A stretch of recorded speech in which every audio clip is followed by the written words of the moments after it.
CPU's kicking in now. Here we are, we're live, it reckons. I've got it. The Out There channel, Robert and Paul. Oh, that's a bit loud, isn't it? Please sub and share. It is for me anyway. Searching for the truth. UFOs, aliens, greys and ufology. Yeah, it's a wee bit loud.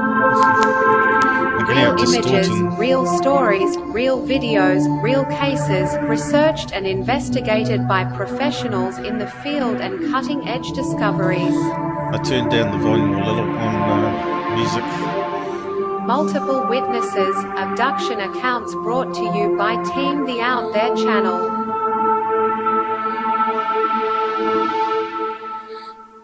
Good to be back. 5, 4, 3, 2, 1. Action.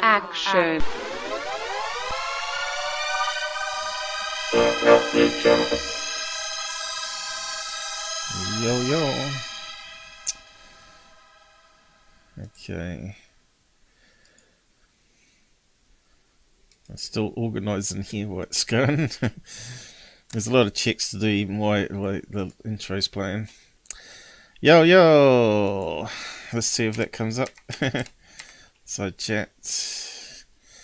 We got Michael with us on open lines here. Anyone else can join us if you want to, or we'll post the link soon. We're now live on Google. Is it coming out alright on Google there, Mike? Are you still there, Mike? Hello? You muted your mic. Oh, what's going on here? Right. Yep, it's perfect. Perfect. You sent me a donation. What? You ain't going crazy, have Hello. you? £20. Perfect. Thank you very much. £20. Wow. And my name's not even Mr. Dick. Let me just post this up here. Okay, thanks very much for that. Love your work. So today we got open lines and probably more UFO stuff to go over. Oh, that's delayed. That should have come up a long time ago. Looks like maybe I need to re-log into that site going. OBS that is, that does that. It sends Mega delayed. yeah, they connect into my YouTube account and check when I go live and when people do donations, and then it sends it back to me when someone donates, so I can play animation on the screen like that. That's an alien. Normally it stays on longer, but I'm not sure why it's gone so quick. It's kind of strange. There's always things changing, you see. You always got to keep on top of things. As you've noticed as we were prepping today, there's all sorts of glitches that were happening, which don't normally happen, right? But I have actually got external donations where Google doesn't actually get 30% of the money. If you prefer to do that, you can do it through the website there, WordPress. And we also got Patreon. But people like all the flashy stuff. I'm waiting for BitChute to do a copycat of YouTube, and then they won't be so greedy with the super chats, I hope. But they will make money out of it for sure. Yeah, they get 30%, and they don't deserve it, do they? Because they suppressed my channel so badly. But why can't I hear you, Mike? Did you mute yourself? Michael King, are you there? Scumbags. Oh, now I can hear you. I did mute myself. Scumbags. 30%. Yeah, it's ridiculous, isn't it? So when people are donating like $200 US, that's a lot of money. That's like $400 our money. that's like a week's wage, right? They get 30% of that, so they were getting $60 for someone donating 200 to goof on, which I think is stupid. They should be. It's because I think people like the attention of their name in bright colours in the side chats. Disgusting. So, it's a nice feature, and of course they should have their name and side chat all lit up. But if you try and use other donation methods, obviously you don't get that nice effect. And you have to use other things, like the Darts and Alien is added in there, and plus your name ends up on screen here. Until you scroll off, of course.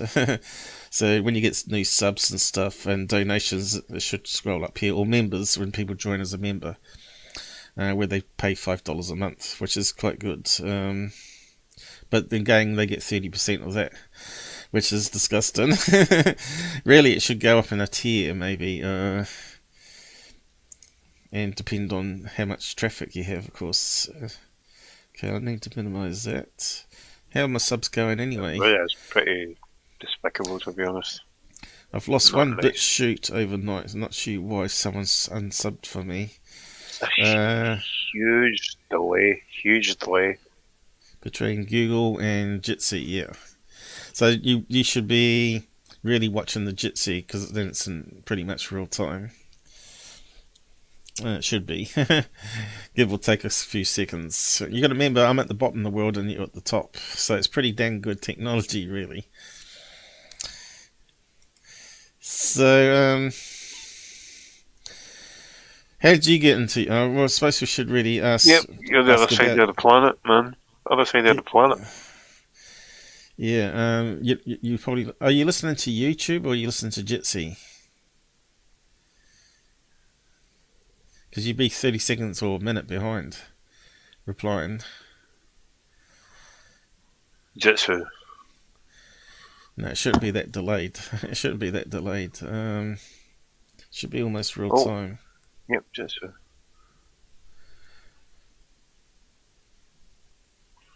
Say the word after me and let's see how much time lap it is.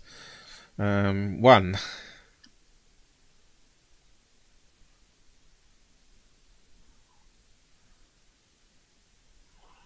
You didn't hear me say 1? 1. Wow, that's a huge gap. 2.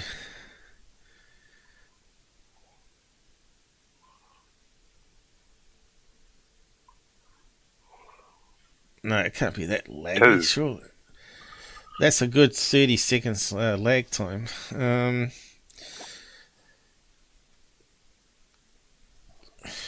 Normally it's not that slow. Because when we were talking before, it was real time. So what's happened since we've gone live?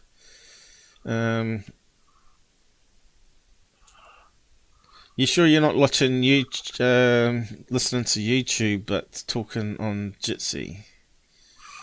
I've just killed Discord.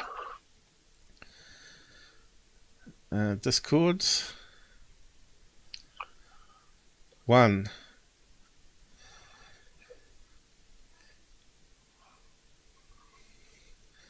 Okay, I'll count, and when you hear me, hear a number said, say, hear it.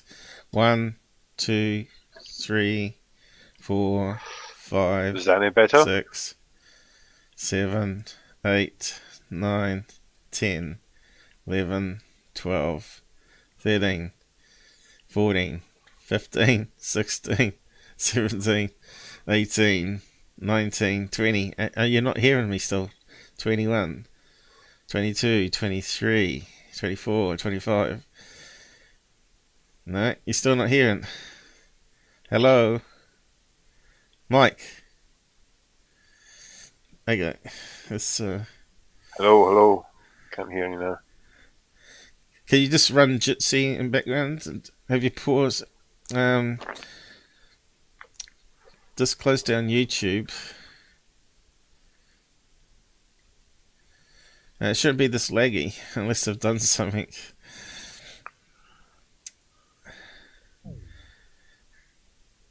No, you've dropped out Jitsi now. Where have you gone? We'll get there. This is always teething problems that we have when we bring guests on. It was going fine before the show, and as soon as we went live, sounds to me like he's getting the audio from YouTube and not through Jitsi. He's going to need to just run Jitsi again.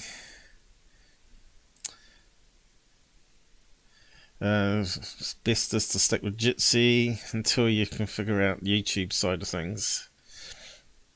You can run the side chat, but if you pause the YouTube video completely, the side chat will keep on going.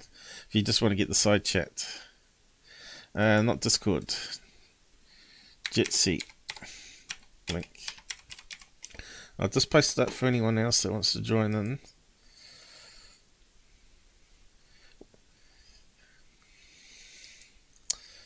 As soon as I can get the link going.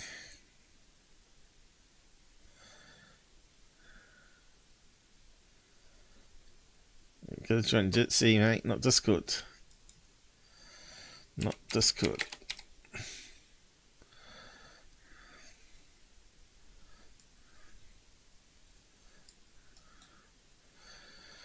Da da da. Yeah. Not Discord.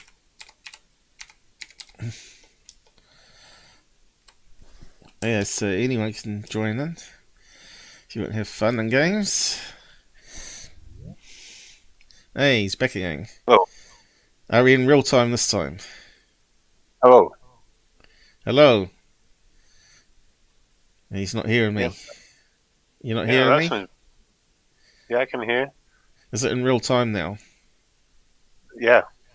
Well, give or take a few seconds. That sounds perfect. Now, before you're 30 seconds replying to me, which is not going to work. Say one. So if you start up the YouTube link, just pause the video, but once the side chat starts working. And you still should be in sync then. Right. I think what was happening is you were listening to me on YouTube, but the mic was coming through Jitsi last time. So I could hear you in real time when you answered, but you couldn't hear me in real time because you were listening to YouTube. So have you got the side chat going? Right. Test it. Are we in real time? One.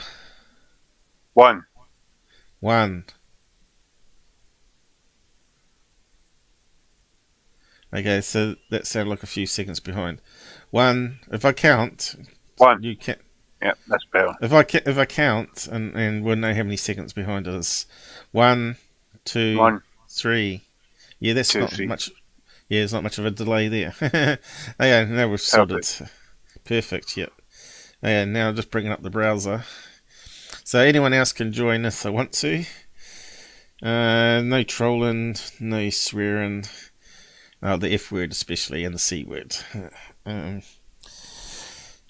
So yeah, what I was going to say is just introduce yourself, who you are, and how you got interested in UFOs, and how you found my channel, and what do you think of all the other channels out there that you've seen and whatnot, and we'll just go from there. Alright, okay. My name's Michael. I'm from Scotland. I got into UFOs because I had a few bizarre experiences when I was a little boy. Things I can't explain. The reason I got onto this channel was I just stumbled upon it through just browsing YouTube, and I stuck to it because this guy actually tries to find the truth rather than what people want to believe. Type thing. Oh, you mean me, Paul? Yeah, you, Paul. This guy, you said. Oh, sorry. Paul. Yeah, you sound like the guy from Outlander, because I like that show. Do you watch Outlander? It's a sci-fi drama series. No, I've never seen it, to be honest. What is it? Ah, that's brilliant. Yeah, it's brilliant. There's a lot of Scottish actors in it. But yeah, I genuinely seen a couple of weird things when I was young. Do you want me to elaborate on it a little bit? Yeah, just go to town on it. Yep. I'm always interested in other people's experiences. So, the main thing I remember when I was a wee boy was we experienced. I think there was some sort of what do you call it? It was like a what do you call that when the sun goes across the moon and stuff like that? It was an eclipse, yeah. An eclipse happened. So we were climbing on a fence at the time. I remember this, round our back, climbing on the fence, and everything went dark for like, I don't know, 60 seconds or something like that. But we seen a silver disc. But it wasn't even a disc. It wasn't even a disc. It was thinner than a disc. It was this really silvery slither of a thing, and we felt weird after it. We didn't feel right. There was something bizarre. Yeah. I don't know if it was because of what was going on with the sun and stuff like that. But yeah, weird things, and then a lot of weird dreams after that as well, where our body experiences where I felt like I was being taken away, I was being talked. There was nothing ever negative about it. It was always kind of nice, to be honest. It was kind of, I don't know, like, it was like a talky thing. And then here's the weirdest thing, right? I had a friend called James in my school, and I can't remember this guy other than his name was James. That's a real good Scottish name, that one. Yeah. James, yeah. He took me down to this wee bit where we used to hide, where the pigeons came. It was like, we called it a ducat. We call it a ducat. And he turned around and he told me, Michael, I need to go away. I'm not wanted here anymore. And he was bullied a lot. I remember him. Like, he was bullied a lot. And he said, I need to go away now. I'm going to another planet. This was like 84, 83, something along that lines. Before UFOs and movies were out and stuff like that. And he said, I had to go away now. And you'll always be my friend.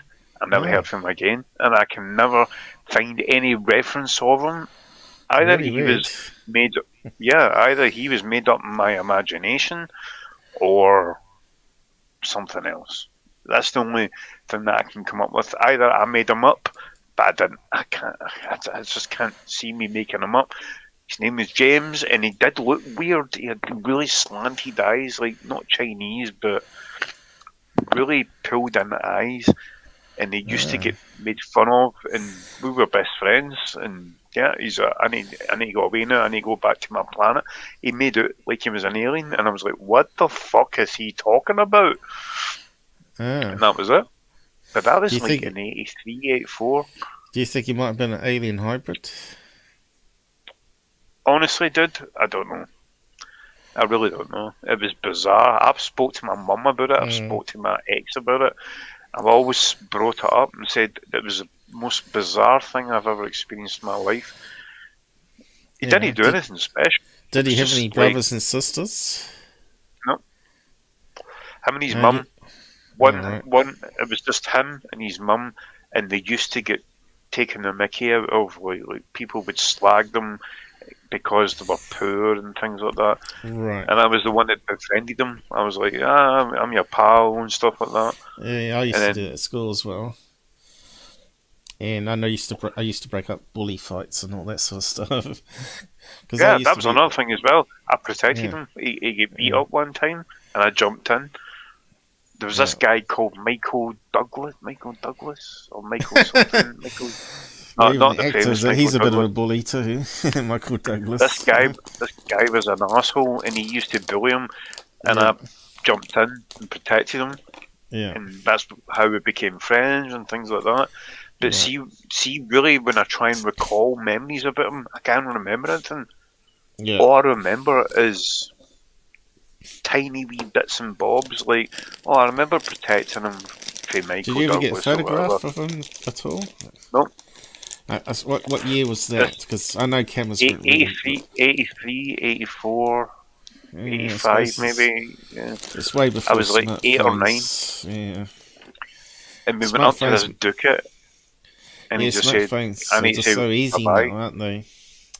You can just take a picture of someone, do a selfie, bang, it's up on the web and Facebook, and that's good, you know. And in the old days, it used to be frustrating. All the good things that we could have taken photographs of, we never did because we never had film and all that. You know, it was expensive.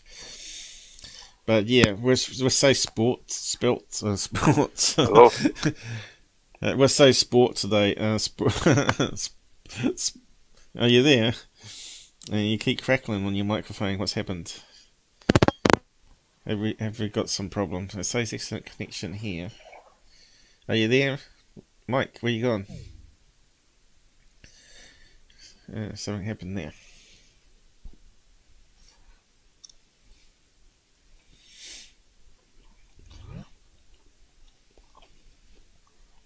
Sorry, my audio keeps cutting out. Yeah, Sorry. it was starting to crackle for some reason.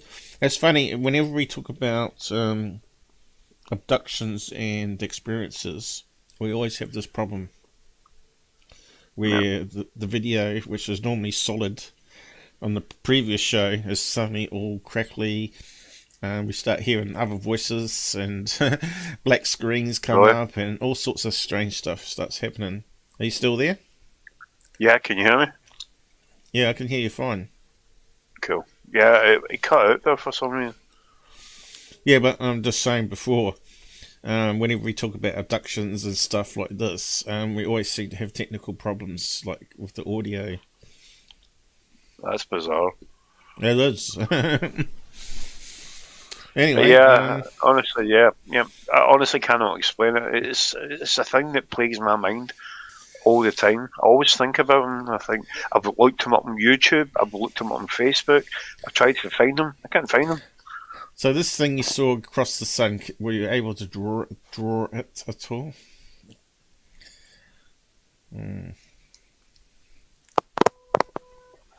Are you there still? Hello?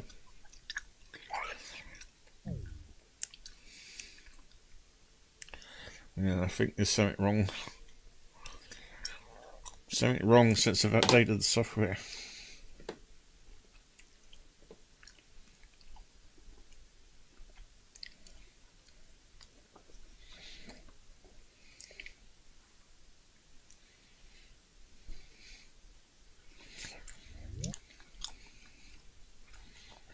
You dropped Hello. out. You dropped out. Are you there? Are you there? Mike, are you there?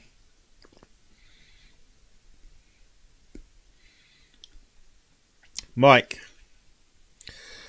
I got a feeling that maybe because you're on the communication mic that Windows is interfering. I think because you're on the communication mic, Windows Cortina, or is it, might be interfering? Because it might be happening on mine as well, I'm not too sure now. Are you there? Michael?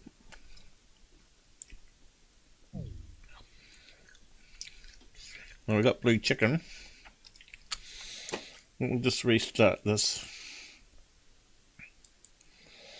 How's it going, blue chicken? Mike was just telling his weird story. But he's having problems with Jitsi.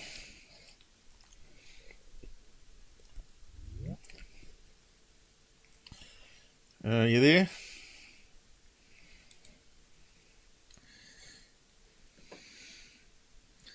Mike, are you there? I don't hear you, Mike. Do you hear me?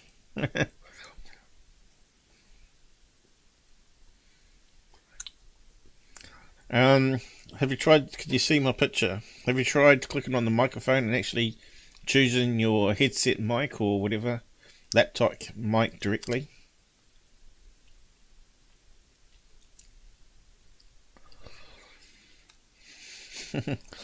Marco Polo. Yeah. What should play?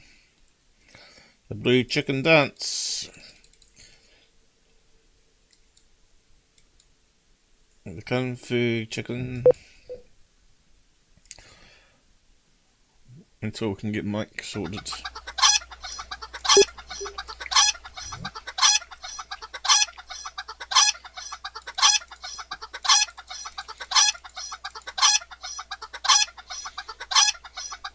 Oh. Hey Mike, are you there?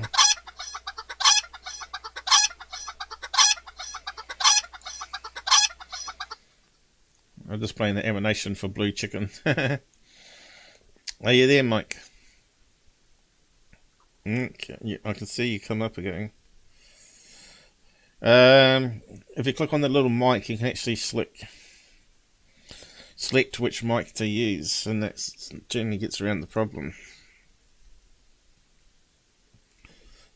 I think it's because you're using communication driver. I'm pretty sure that's the problem. If you go down there and click the arrow, here's all my microphones I can choose, quite a few. You need to find the one that you should be using, and that should fix the problem. I'm not sure if you see my screen or not. You might not be paying attention. Yeah, it worked perfectly before we started the stream. So, yeah. Doesn't make any sense why suddenly he's having problems. He was talking about his school friend who disappeared after seeing a strange UFO pass the sun in an eclipse. Plug fell out. No, I don't think so. Yeah, I'm not too sure why Mike's suddenly having lots of problems after telling that story. But he hasn't seen the guy since the guy said he had to suddenly go, and he won't see him again after seeing that UFO sighting. So maybe that was a UFO coming to take him back home. Maybe he's a hybrid. He said he had kind of slopey, like Asian eyes, I guess. Which is common for hybrids, isn't it? You know, the almond sloped eyes. Oh. Hey, what's that? We can hear you, Mike. Really bad noise, though. Are you there? What's going on? Well, I did hear something coming.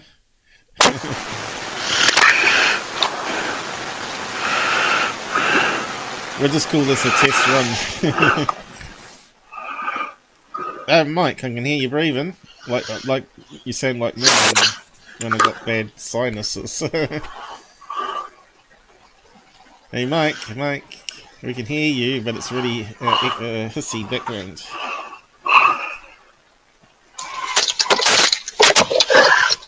I don't think he realises we can hear him. We can hear him breathing, like my breathing. See.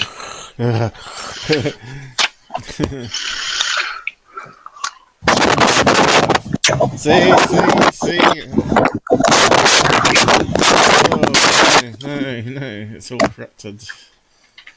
I think he was talking then, was he?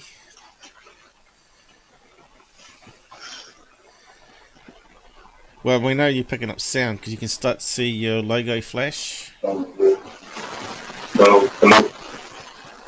It's like it's been dB plus 30 or something. Sounds like it's been over...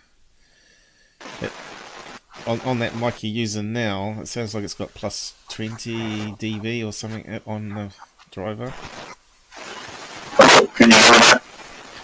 No, it's way over distorted.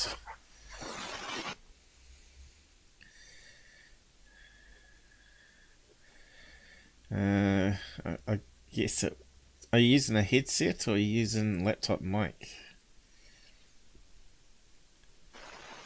Can you hear me now? Yeah, I can hear you, but you sound like a Dalek. It's being amplified too loud. Exterminate! I heard myself then. Playing through on the speaker or whatever it is. So it's picking up what I'm saying. Hello! Oh, hello. Is that better? Nah, it's all crackly.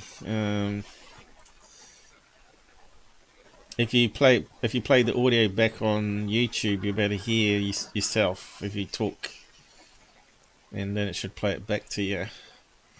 Is that better? No, it's too loud still. Jesus. Yeah, I think what happens is Windows 10, if you use a communication headset, it seems to interfere with the Cortina thing. It seems to kick in and kicks out Jitsi or whatever. I think there's something weird there that happens on Windows 10, Windows 11.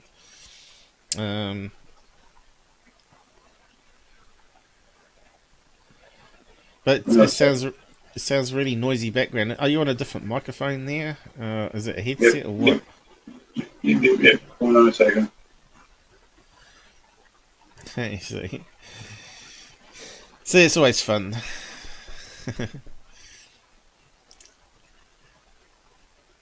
It was working good there for a time being, and then he was microphone out.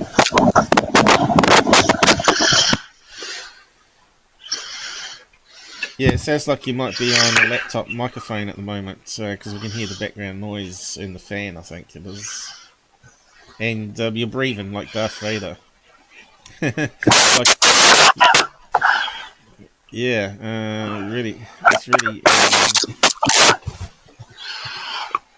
it's really being clipped bad. I'm not sure why.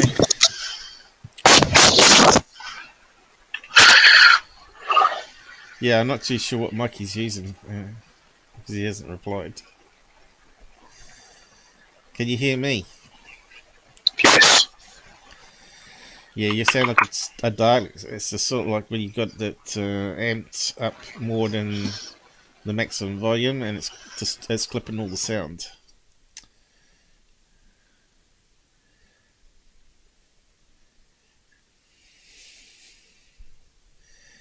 Yeah, I think he's got something trying to interfere. Maybe he's got Discord that's trying to take over his microphone. Hey. No.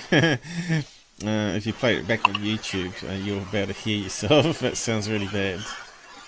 Jeez. Yeah, why is it so? Have you gone into the Windows driver? Has it got a plus 10 dB ticked on? Untick that, and that may fix the problem. I think there's some also settings, volume settings in Jitsi as well, where you can adjust it downwards the level.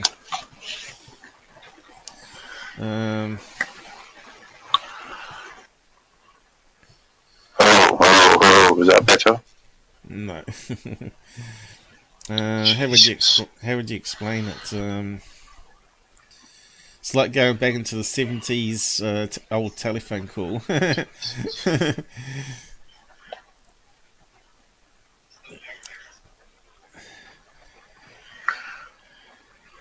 Say exterminate, because you sound like a dialect. That was really bad. Yeah, if you go into the Windows settings, let's see, I have to try and bring it up. See if I can show you. That one there, I think.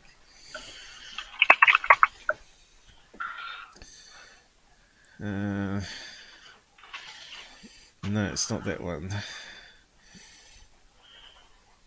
But I suppose you're using something like that, aren't you?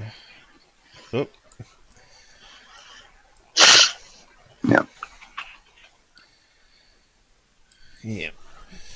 There's another one you can, and you got your different volumes here, right? But that's no good. What you need to do is get to the other thing. How do we get to it? It's okay, I found it. Cool. Oh, it's I know what's going on. Hold on. You might have to turn down one of these sliders on your microphone. Let's see, that's volume. Where's Hello, is that better? Is that better? no? Where's the recording inputs here? You have to go input microphone. Let's see. Sound microphone. So I don't want to stuff up my one. Yeah, I hate. I'm not sure if you can get to this one. Let's see if I can bring it up for you. Let me see if I can bring it up. I'm not sure if you can get to this one or not. It's already 5%. Can you get to that one there? Cool. Yeah, it's at 5. It's at 5%. Well, look, can you get to that one? If you go to Recording tab. Hello. Hello. Hello. Can you get to that that setting in Windows? If you go to there, gives you all the advanced, gives you all the advanced settings there. If you go to level, Yep. It's at 1%. is there a plus dB boost underneath? No. So normally to get around the problems with dropouts, so normally what I had to do is I had to go into Advanced tab, right, and make sure to untick allow exclusive use on all your microphones. That means multiple applications can use the same microphone without dropping out, you see. So if Windows tries to take control of your microphone for Cortina, it won't be able to, because you've unticked the permission there. And then you have to apply it, and that gets rid of that problem. But you've got to do it on all your microphones, and even your volume output you can do it on. And that stops the software taking exclusive control and pushing off other ones. Now this is all the problems that we have when you do streaming, of course. You find out all these tricks of the trade. By default it's on exclusive. So normally the first application that gets it should keep it, but it doesn't always work that way. Not with Windows anyway. Yep. As you can see, hey, that sounds alright. Is that better? That's it. What'd you do? What you told me. I told you. Just make sure that allow exclusive users unticked, because you got multiple programs trying to use it, and you can do it the same with the sound one. The sound one does the same. And yeah, you can see I got lots of extra mics here, and I also got these things called virtual cables that I use in the mixer. There's a good package that's all free. You can get some virtual cables free as well from this. Yep, this I done exactly what you told me, and I've sorted it out. Yeah, you can get this mixer, and you can actually add in the microphone inputs up here, and you can actually see what the levels are. But it doesn't actually control it. It allows you to see how it's going. But here I've got it all plumbed, so all the inputs come in and then get fed out through multiple channels. One goes to the speakers, one goes to Minicam, the streaming software, and so on. And it allows me to boost the volume up and all sorts of stuff like that, and treble. Let's see if it's good to go now. Yep. Thank you. That's alright. I told you, always the first time is always a bad startup, because normally it's when the niggles start to appear. So anyway, we've got Blue Chicken there. Thanks for hanging in there, guys. Sorry about that. Mike's there as well. Let me just see if everything's working still. Like I said, I can't see why it should be my end. But anyway, yeah, so maybe just recap on your story, because Blue Chicken's just joined us. Yeah, that was it So, really. so I was asking him, did you draw this thing that moved across the eclipse when you saw it?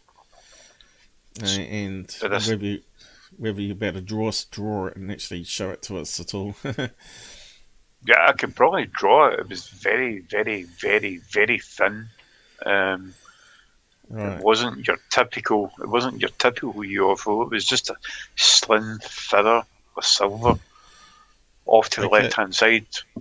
How many meters wide would you say, or feet? That was. Oh, hard to say. It was quite far away. I would probably say about 30 feet, 35 feet, 40 feet, maybe. So probably Thereabouts. two-man machine then, really. Yeah, it wasn't so huge. You and this mate that had slopey eyes. Two mates. And when did he say, "Oh, I've got to go now, and you won't see me again"? Did he say it straight after that sighting, or was it the next day or week after? No. He wasn't there. That guy James wasn't there at that event. Right. That was me and two friends, and I spoke to them about it after it and confirmed that they seen the same thing.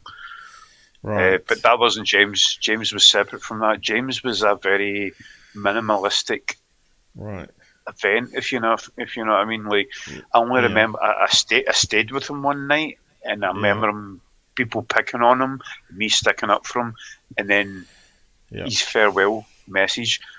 It was like 3-4 events I remember with the guy, and I can't remember anything else. So you didn't actually say goodbye in person then? Mm-hmm. No, I did. You did? No, I did, because we met up at the Ducat. So we met up at this Ducat thing. Right. I remember it had to do a piece of paper or something, and you read it after he left or something. No. We met down at the bottom of Toad Street. I remember it. It's like fucking. Right. It's like half a mile from where I am right now. We met down there at a Ducat, and he just said, "I need to go now. I'm never going to see you again. I need to move away." That's really strange. You normally, if you're friends like that, you normally say, "Oh, I'm moving to New Zealand. I'll get in contact by email or something." You know?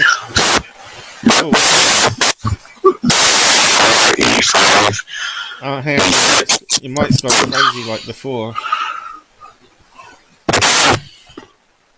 Your mic switched over to something else. What happened there? The mic's gone again. Mike, your mic's gone. You're going back to the noisy Dalek one.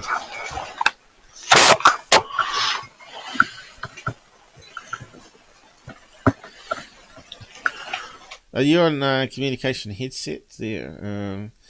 It's almost like it's switching between your headset and your laptop microphone. Is that better? Yeah. So what happened there? It's like it's switching between your headset and your laptop. I've no idea. I've been having problems with my headset, to be honest.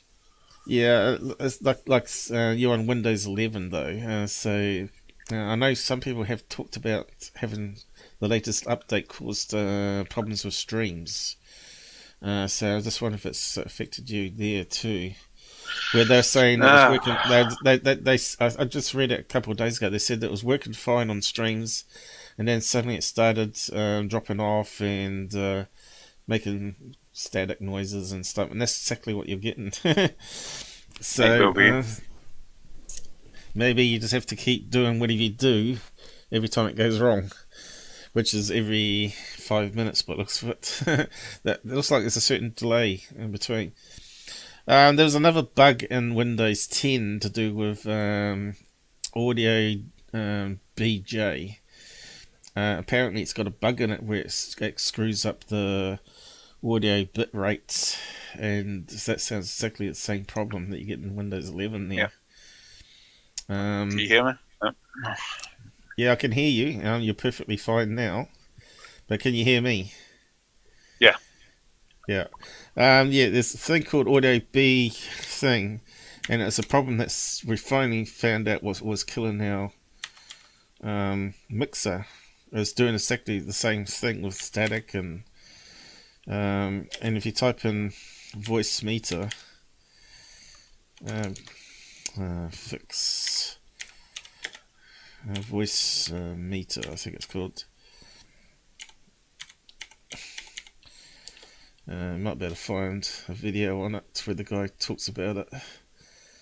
Fix crackles, dropouts, stutters, reboot, robot voice. That's what you're getting. Yeah, sounds the same thing. In some cases, voice meter can generate crackles, stutters. I think that applies to any software, actually. General rules: restart the audio engine, select the best audio output, blah blah blah. But no,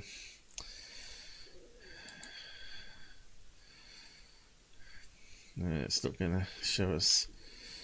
Is it going to talk about the BG thing?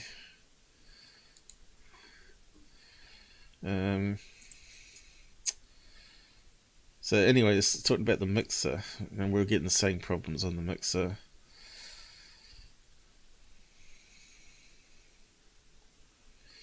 And of course, it allows you to select all the different audio systems on Windows. You know, you can use the older ones to the newer ones, and I'm using AIO, which is meant to be the bog standard new clear audio system. And I found that WDM always was causing problems. Let's see, does it talk about fixing that? Thanks for that. I'll look into that. BG, yes. This is all the other stuff that you have to do to fix problems in the background. Windows 10.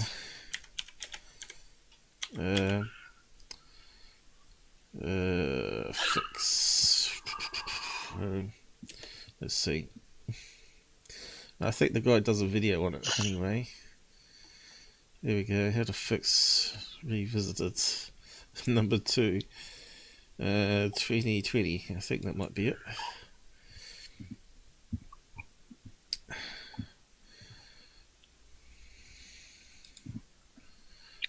Are you experiencing problems with voice meter, such as crackling, popping, audio distortion from your microphone or even from your headphones, and you just can't seem to pin down what's causing that problem? If so, this might be the video for you.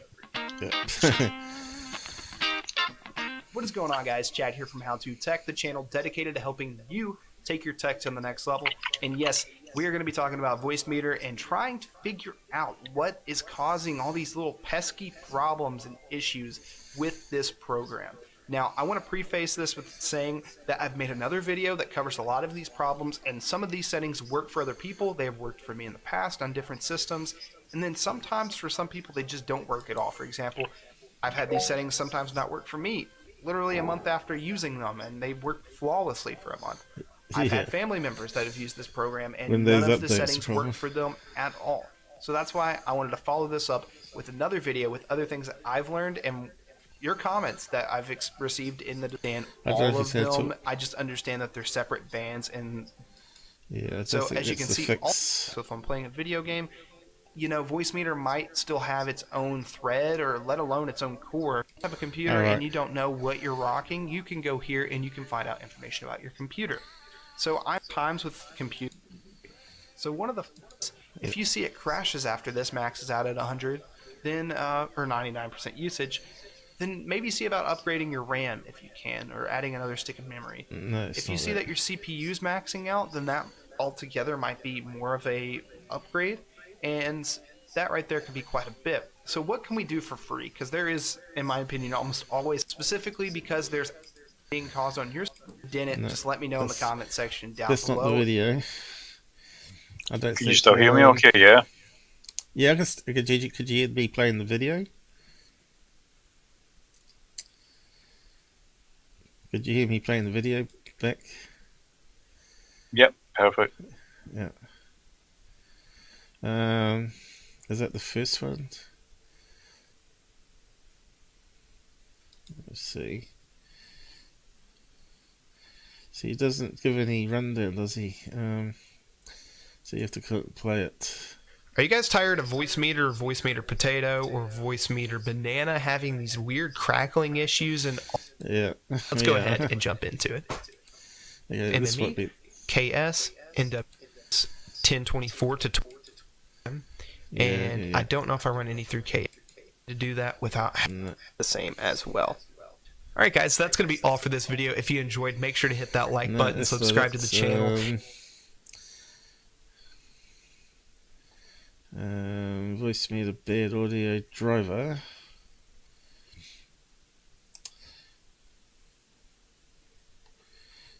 No, I don't know. Ways to fix. So all these people with fixes, and none of them talking about the audiobg problem. Fix audio free microphone. The fix robotic static sound, yeah. But still nothing about it. Testing. Yeah. Still haven't found the right video. Out there, probably, yeah. Windows 10. Poppin' sounds. We're getting all sorts like that. Meantime, my nose is blocked up. Okay.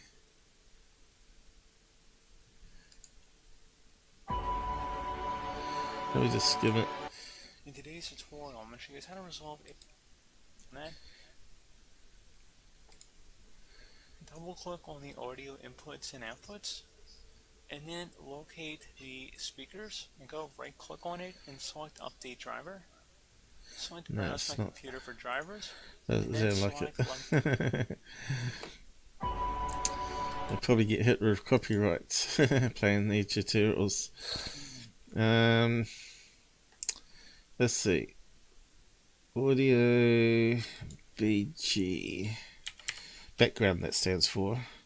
There's a special driver that Windows uses for digital audio, and if it gets too busy, it starts corrupting itself.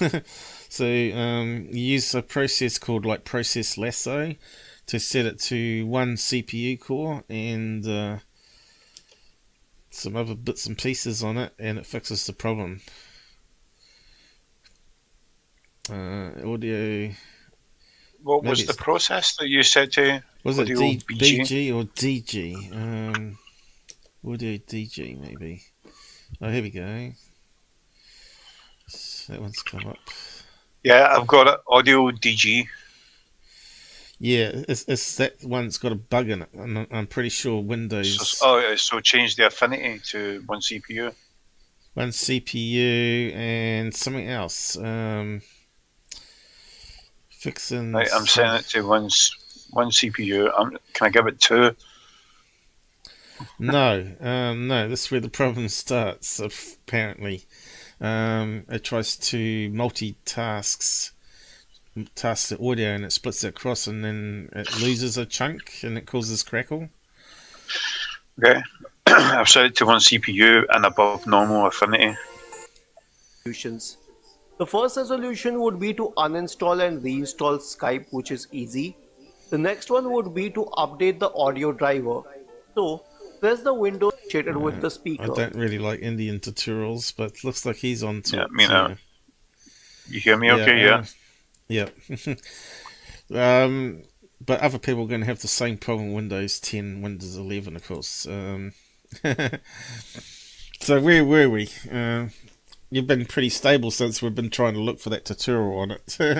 Yep. I think I'm sorry. Continue with your stuff. Yeah, Sorry. the more little tweaks you do, you'll find it'll get better and better. All the little fixes that we find. Well, I'll put it on one CPU core, so we're good. Yep. Okay, we'll see if that fixes it. Sometimes you have to reboot though. So have you got Process Lasso? That's what I got. It's a really great little tool, and it beats the crap out of. I'll see if I can drag it across. What is it not minimizing it? Process Lasso. It does this. And it's better than Task Manager, and you can right click and you can set affinity and all that sort of stuff. If you find the video, he suggests using Process Lasso, which I was using for many years. Saved a lot of lockups. If you get a program that CPU hogs, it sort of snips. It reduces its CPU until it frees up the system. But yeah, like you can set affinity now or forever. So you got current or forever underneath. So sorry, what was that? What was that program called? Program Lasso. I paid a donation of $20 to it because it was so handy. But yeah, it's really minimal sources that it uses. It just sits in your tray running all the time, and you can just click on it any time you lock up and in task things. At the very bottom there's terminate. Lets you to terminate. It has everything there, and if you've got any problems, the guy replies back to you pretty much the next few hours or day. He's really responsive developer. I said, is there any way you can tell it to not get I/O bound? He says, not really. There's no way in Windows to control that. You know how sometimes when you close down like virtual Windows, it starts writing all the cache back to the hard drive. If you're not using a solid state drive, it can take 5 minutes to do it. Especially if you're running. I've had that when I'm running VR. Yeah, it can be really resource hungry on the I/O system. That's the problem with Windows. Windows is event driven, so it's I/O based. But all the other Windows systems like Linux, time slice, you know, and the best one was actually OS2 Warp, actually. And OS2 Warp? Are you kidding me? Yeah, it was it was proper multitasking. No, it's pretty grungy, but it was proper time slice and multitasking. So that means all the processors you could specify how much time they got or equal slices. Well, OS2 Warp, that's going back a bit, bro. Yeah, but that was based on Linux, Unix, and the GUI I was used pretty. Linux all the time. Yeah, if Windows had gone with that and did the graphical interface on that, we wouldn't have all these lockups where you plug in a mouse and it hangs, or you have all these different conflicts. You're best not having any GUI, to be honest. Like, don't get me wrong, I hate Linux. I use it in work, and not having it's just all command line interface. Yeah. I've got SFTP servers that have been running for 5 years. 5 years. Yeah. And don't get me wrong, I update them, but it's still the same original. Yeah, but the GUI is like an interface to the background command lines, right? Yeah. After all, you know, it's sending off the machine code instructions or whatever, batch file calls and all that. It does it all from the GUI, right? So, but yeah, it looks like you're pretty solid now, and you know if it's working right because your logo, the M, will flash when you talk on the screen. Yep, everything seems good. Sunstream helped me do those changes. Yeah. It looks like it's not very sensitive though, my end for some reason, but you're loud in my headset here. I haven't actually checked to see if everybody else can hear you. I better do that now, actually. I'll turn it down. Hold on a second. No, it's all right. I think we're equal levels. It's just that it's not very responsive for flashing up there in the corner when you talk. Blue chicken and that too loud. I'm too quiet. Was too loud? I'm asking Blue Chicken if I'm too loud because he's listening. No, I think we're just right, actually. Anyway, I think we may have it sorted out for the time being. Awesome. But the thing is, you'd have to set the affinity each time. If you use Process Lasso, it sets it every time you reboot or restart the application, which is really handy. So that's why I use Process Lasso to set up those special things on audiodg. I keep saying BG because I think it's a background audio processing thing that Windows uses. Blood checking said it sounds good. Yeah, so we always have these problems when we talk about UFO sightings and experiences. So, James, we're retelling the my story friend. for the third time. James disappeared. He said he was leaving, and you never heard from him ever since, and you wonder about him. Yep. Especially But since... he didn't just say that. He told me, he specifically told me he was an alien. And this He is said the he was... weird thing, right? Ah, did he? Yeah, 100%, 100%. This is in Wow. 84, 85, 86, thereabouts, right? Definitely. Yeah. Before Yeah. all your alien movies were really coming out and things like that. He specifically told me he was an alien and he had to leave. And I never heard from him again. And that was it. Wow. That's the weird thing about it. Like, because of the time frame as well, it was like, I was 8, 9, something like that. Well, at least You know, you showed him that there is actually good humans, at least, if that's true. oh, would you mean for sticking up for him and stuff like that? Yeah, it's good that there's people like me and you out there that will defend others. Yeah. And sacrifice ourselves. Why would he say? I've always thought about it, right? And I thought, right, I'm making this shit up, right, in my head, or Yeah. he told me that stuff, and I'm like, well, why would he say that? That's the most bizarre thing to say in that time frame before all these movies came out and things like that. Do you know what I mean? Yeah, yeah. Plus, he did look weird. I must admit. Was he remember skinny? Was he really skinny? Tall, skinny? He wasn't tall, but he was skinny. But he had slanty eyes. I always remember he had very slanty eyes, like Yeah. not Chinese, but very, very pulled in. Like, Wow. yeah, I remember he had very, very, very slithery eyes. You know. Sometimes I walk around the dog park and some people look at it and I think, "Damn, you got to be an alien hybrid." We get these really tall, skinny people sometimes show at the dog park, and I've never seen them before. They might be blonde hair as well. And you know how I'm getting all these sightings of tall blondes appearing in the door frame of the kitchen. It's always in the same spot, but or they walk.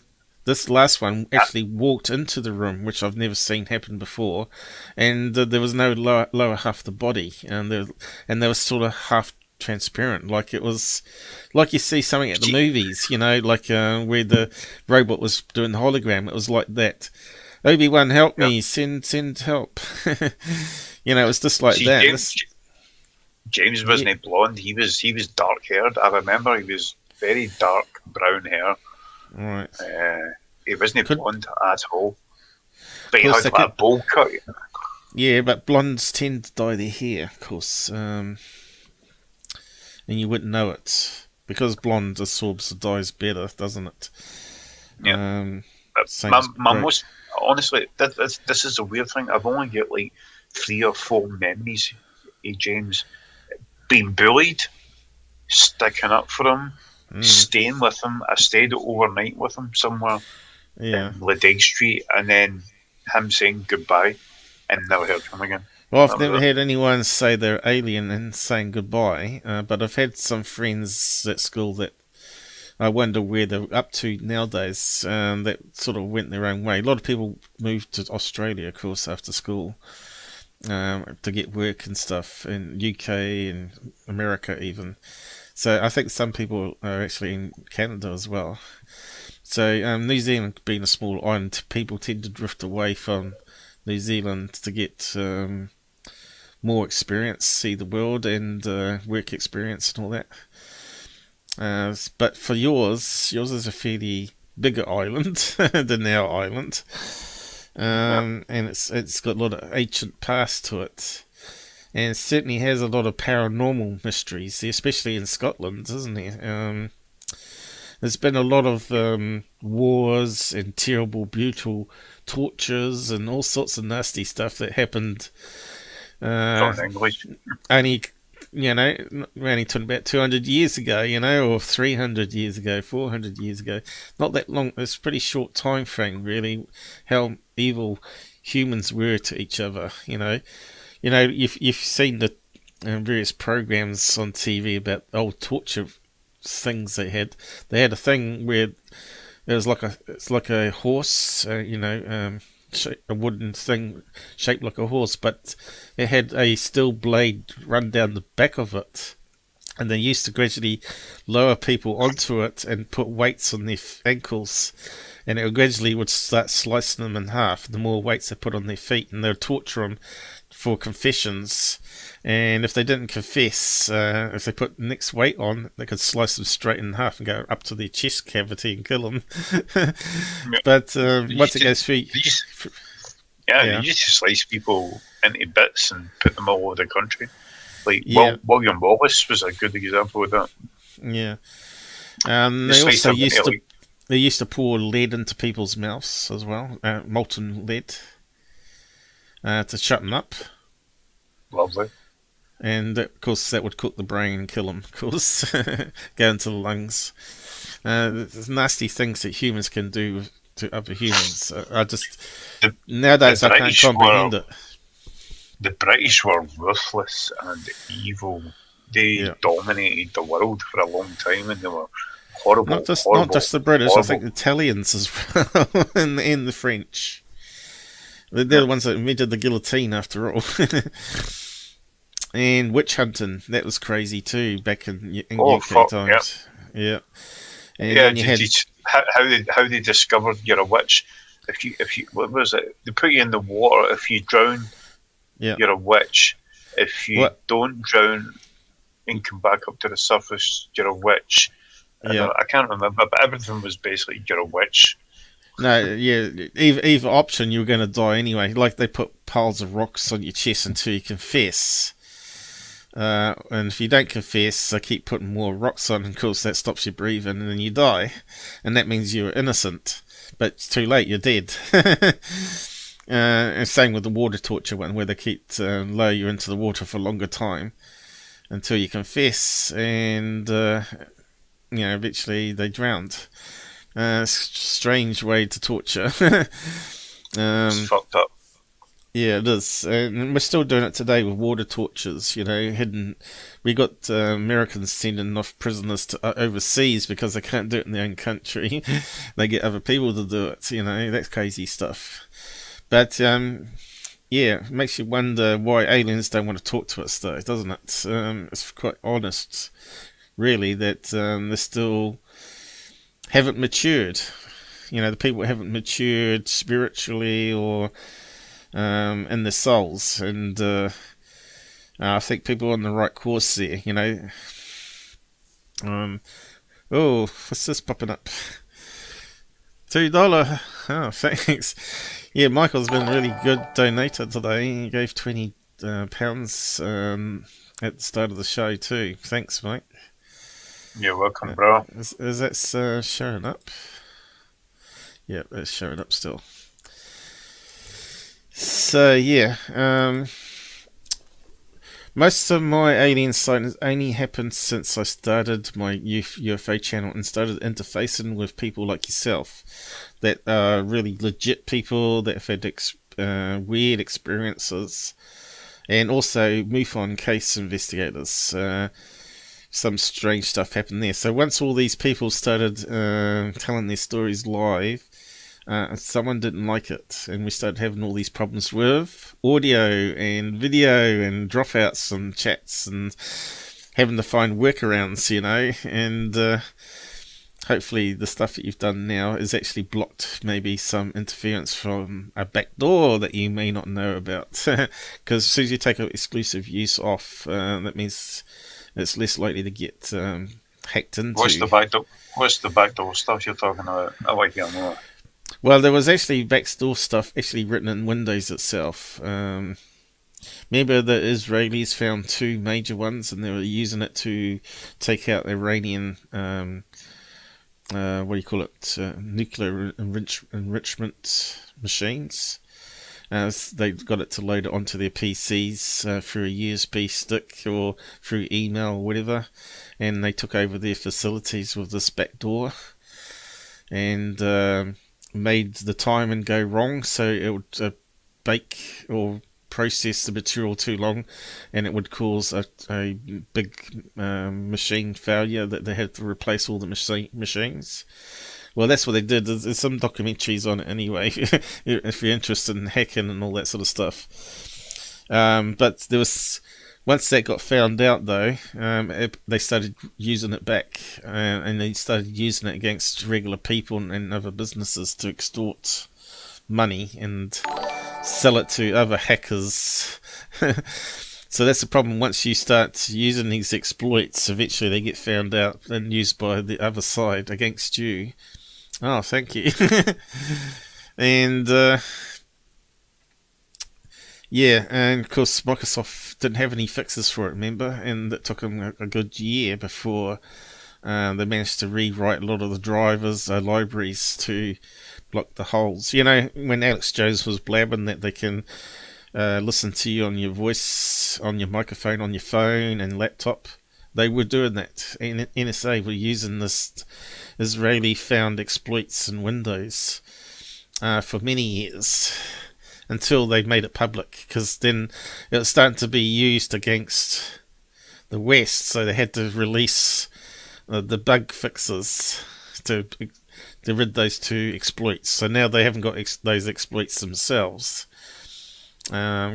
So that's what happens. They get a couple of years of use out of it before it gets detected publicly, and then Microsoft issues a update to fix it, you know. Yep. So you do know they've got other exploits there in the background, plenty more. Yeah, and plus when you try and block the updates, they don't allow that because they sneak in the patch to undo you blocking them. So that's what I found anyway. In the end, I decided to let Cortina back into the system, and I thought maybe that's what's causing the problem here.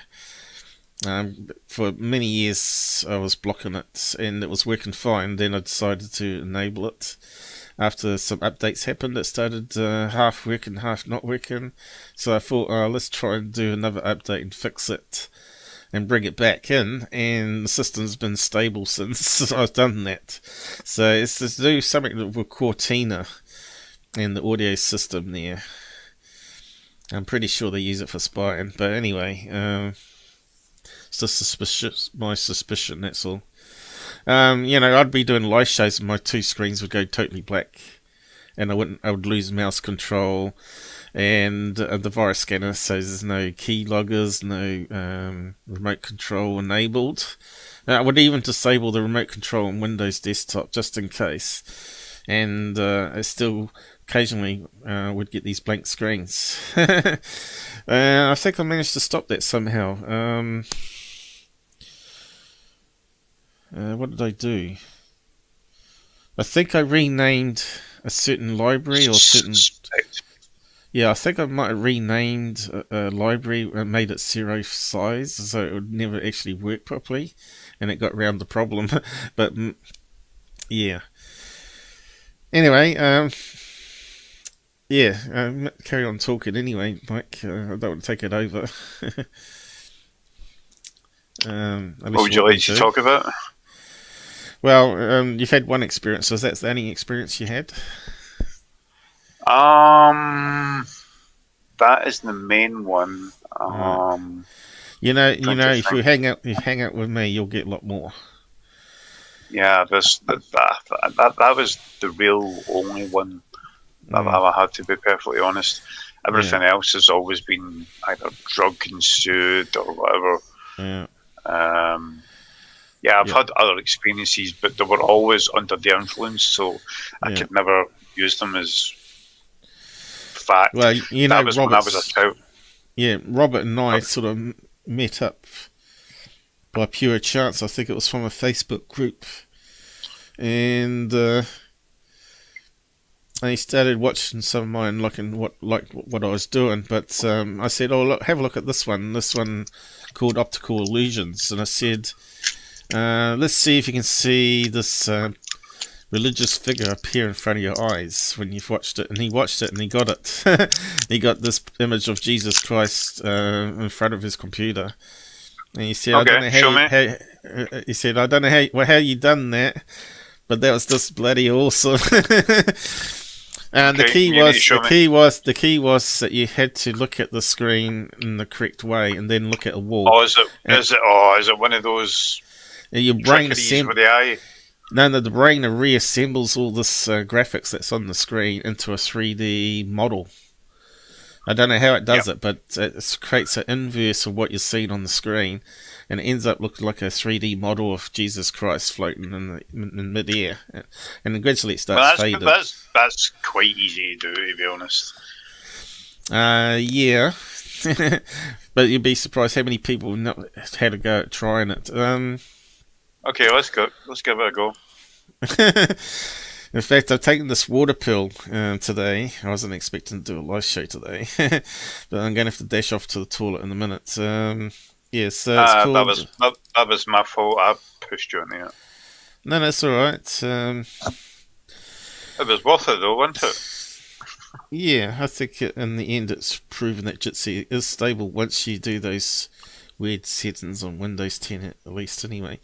This is cool. It's called Jedi Mind Tricks. I call it Jedi Mind. No. I mean financially, it was worth it. I mean, 25 quid. Yeah. I wasn't doing it for money though. But no, I know you weren't. I know you weren't. That's not why you done it. I know. The amount of money I've spent on this project for Skywatch, and I just paid another $100 for a new phone because I try and help you. I try and help you when I can, bro. Yeah, I thanks a lot. But we need more people like you. if I had 1,000, say, regular watchers, right, and they all paid $1 each, that would be more than enough money. If they paid $1 each per month, that would be more than enough money to keep the channel going, plus buy all the extra gear to make the channel even better, you know? Jedi. No doubt your channel's going to take off at some point. No, I think I've been blacklisted. No, just keep up. No, keep up. Just keep going. It'll blow up eventually. Anyway, don't forget me when it does. People come and go. You're here now, but in 2 years' time, you probably get bored of me and go. Mind you, I've had John for a few years now, and I had Robert for God knows how many years now. Dude, I've been here for like a year. Oh, that's nothing. You know, I've had like Robert and for at least 5 years, and I've had John around for at least 3 years, and he comes on occasionally still. And he used to be like the crazy Secure Team fan that used to watch all his videos and recommend Secure Team to everybody until he discovered my channel. I'm watching this. I'm watching this video. Hold on. Okay, I'm just going to go to all. It's 11 minutes long. Yeah, I'll just come back and go over a few things on UFOs in a minute. I'm just going to go to toilet first. Cool.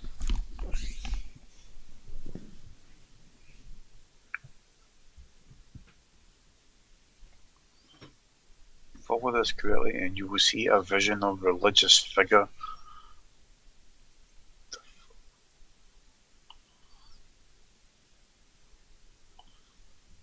Why does it show me cards?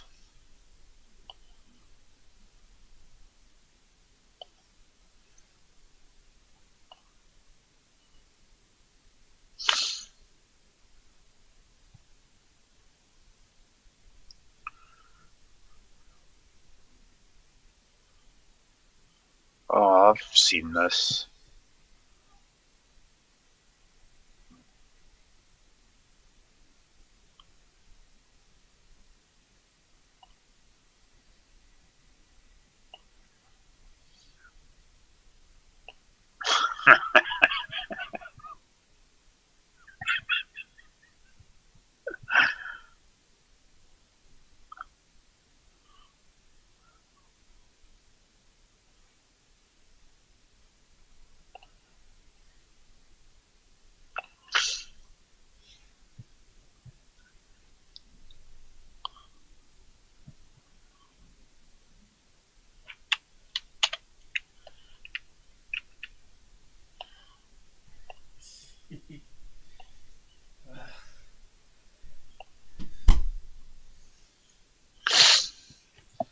That's better. Yeah, I've seen that before. Okay, back again. Yeah, see that Jesus thing? Yeah. I've seen that before. Have you? Hello? Yeah, I'm here. You sound different. What the fuck? Mic too close. How about now? Yeah. Sound Hello. different? No, it's still me, as I know. That Jesus thing, I've seen that before.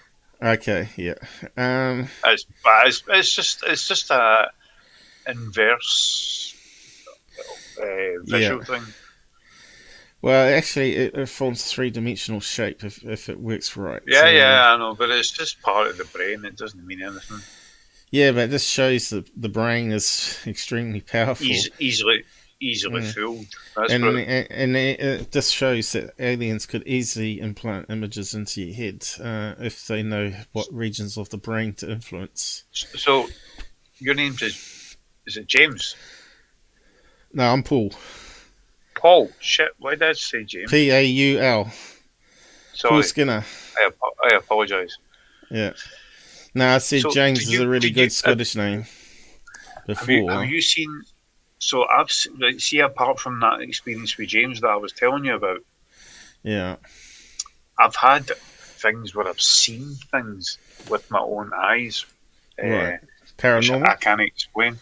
Yeah, you know, not paranormal, no. You know, before you normally have alien visitation, normally you have paranormal experiences first. And a general claim is you have stuff that you feel is standing on your bed. And guess what I had? I had stuff standing on me, standing in my bed. I could see little footprints where they were standing, like hoof prints. See, I never had that. All I had was that, remember I told you the UFO thing when we're standing on the fence? Well, I'm quite happy to send the demon bed jumper to your way, because it really freaks me out, that one. The one that sits on your chest? Yeah, no, it sits on my back. When I was laying on my side or back, it was standing on me, and you could feel it take a step forward, and that was too much. That sounds like, and I've had this before, sleep paralysis. No, but I could move. So how could it be paralysis? I had sleep paralysis twice, right? Yeah. Don't get me wrong. I did do some drugs at the time. It was ketamine and things like that, right? However, I did have sleep paralysis where I couldn't breathe. I felt as heavy. Well, that's the thing. I've never had sleep paralysis like that. I was always able to move, apart from when I actually did have aliens rays in the bedroom, and I couldn't move. That's the only time. And when I looked at it, I passed out, and then I woke up the next day feeling really refreshed. And I got up out of bed like I was young again. No back pain whatsoever. And the night, the weeks before, I couldn't get out of bed without screaming my head off. It was that bad, and I was taking taking the odd tramadol just to kill the pain, just one, in the weekends, just to give me some break from the pain, because normally I try to mentally block it out, the pain. You had dreams about aliens as well? It's an ongoing process. I'm still piecing it together. It's to do with the Nordic visualization of the tall greys that I've been having. So first of all, I woke up, I started getting this back pain. It wasn't lower down the back like normal, it was above the kidney area. And I thought, I hope it's not cancer or anything. But I thought, well, maybe it could be a gallstone, because I had my gallbladder out a few years ago, and it was rotten, and it made me sick for at least 15 years before they detected that the gallbladder was actually rotten inside. So I was living with this rotten gallbladder. It was pumping pus and all sorts of nasty stuff into my upper intestines, because that's how it sort of breaks down fat and stuff. But anyway, I had that out, and then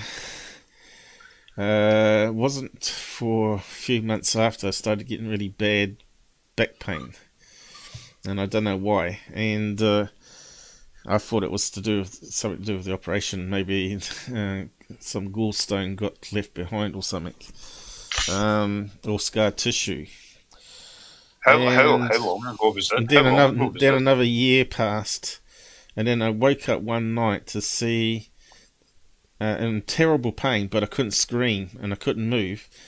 And I've tried all my mind to try and lift off the blanket. The sheet was over my head, so it was sort of, because it was a cold winter.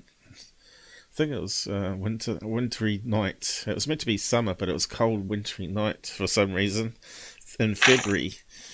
And I managed to get some hand movement going, and I flipped off this sheet, and I could just turn my neck just slightly, and I could see this alien grey, typical what you see that everybody keeps describing, with the big black eyes, with this huge needle. Because I was laying on my side, I fell asleep on my side, on the right hand side, and I had a pillow that was propping me up, and I was nude because it was because I was really hot. I know it's a hot night, it wasn't a winter night. And for some reason I had the sheet over my head, which was abnormal. So I tried to pull it down, because normally when I'm cold I normally pull up the sheet, right? But I was nude and I was sweating, and so I was sleeping with just the sheet over top of my neck, and somehow it was over top of my eyes when I woke up. So anyway, I managed to get the hand move and pull off the sheet, and I managed to turn around and saw this alien grey with this huge syringe going into the back where this pain was. What age were you? What age? Oh, this is only in 2020. This is why it's strange. And I thought, what the hell? I'm a skeptic, and here I am. I'm getting aliens working on me on my own bed. It wasn't even on a UFO. And I managed to get the other hand to try and lift up the sheet the other direction, and I flipped it up, and I saw this 3 foot something alien grey standing next to the bed with this really grey blue, almost like fluorescent skin. It was like it had bioluminescence in his skin, or maybe it was part of the clothing. I'm not too sure on that. Maybe it was a skin type clothing, and it was giving off all this light. Like it was like wearing a body a torch. Like they didn't need to have torches, because they could just turn on their overalls, and that would become like a light bulb. And it was lighting it up, and I could see these big black eyes, just like my avatar in the top right hand corner, identical to that, staring at me. And I was awake for about 5 seconds, staring at this thing. I was amazed. I was actually looking up and down over it and seeing all this bioluminescence and this wonderful colour tones that it was getting, grey, blues, greens. And then I passed out, and I don't remember anything after that. But I was screaming as loud as I could and trying to move, and I couldn't move, and there wasn't any sound coming out of my mouth, right? So I fell asleep, woke up the next morning. No pain whatsoever. Felt like I had a wonderful sleep, and then suddenly the memory of the alien greys come back into my head, and I thought, wow, F me. What happened? Was that real? Or it couldn't have been a dream, because when I passed out, I started dreaming. But what was it real? I think it was real because when I passed out, I started dreaming. So to get a dream inside a dream doesn't make sense, does it? No, that does make sense, to be honest. A dream inside a dream. Yeah. You dreamed within dreams within dreams. There's more to the story, anyway. I told my mum about it, and she just laughed, and she doesn't really believe in all that sort of stuff. And the next day she says, "Oh, did you have the TV or something on? I thought you were going to get in trouble because you had the TV on so loud it was going to wake up the household." I said, "No, I was dead to the world. I had a good sleep." She said, "Well, I could hear people talking, and it was like you had the TV on full volume." And I thought, no, didn't have the TV on or the laptop on. at all. I went to bed early even. And so that sounded to me like I had another visit, but I don't remember anything. But she heard she got woken up and heard something was going on. I have had the most bizarre. I'm a very lucid dreamer. I was always a lucid dreamer when I was young. See, when I don't smoke marijuana, which is very rare, right? But when I don't smoke marijuana, I start having lucid, heavy dreams, and you can go within a dream within a dream. You can have they're called false awakenings. False awakenings. You can have multiple of them, where you think you woke up. No, you didn't wake up. You're still in a dream. You think you wake up. Just it can go on quite extensively, and it can be worrying. But that's I'm not saying yours wasn't that.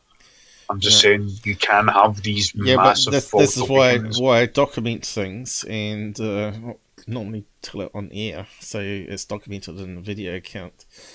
But more stuff has happened since then, So I couldn't work out why they were injecting me in the back. I thought they were helping me get rid of the back pain.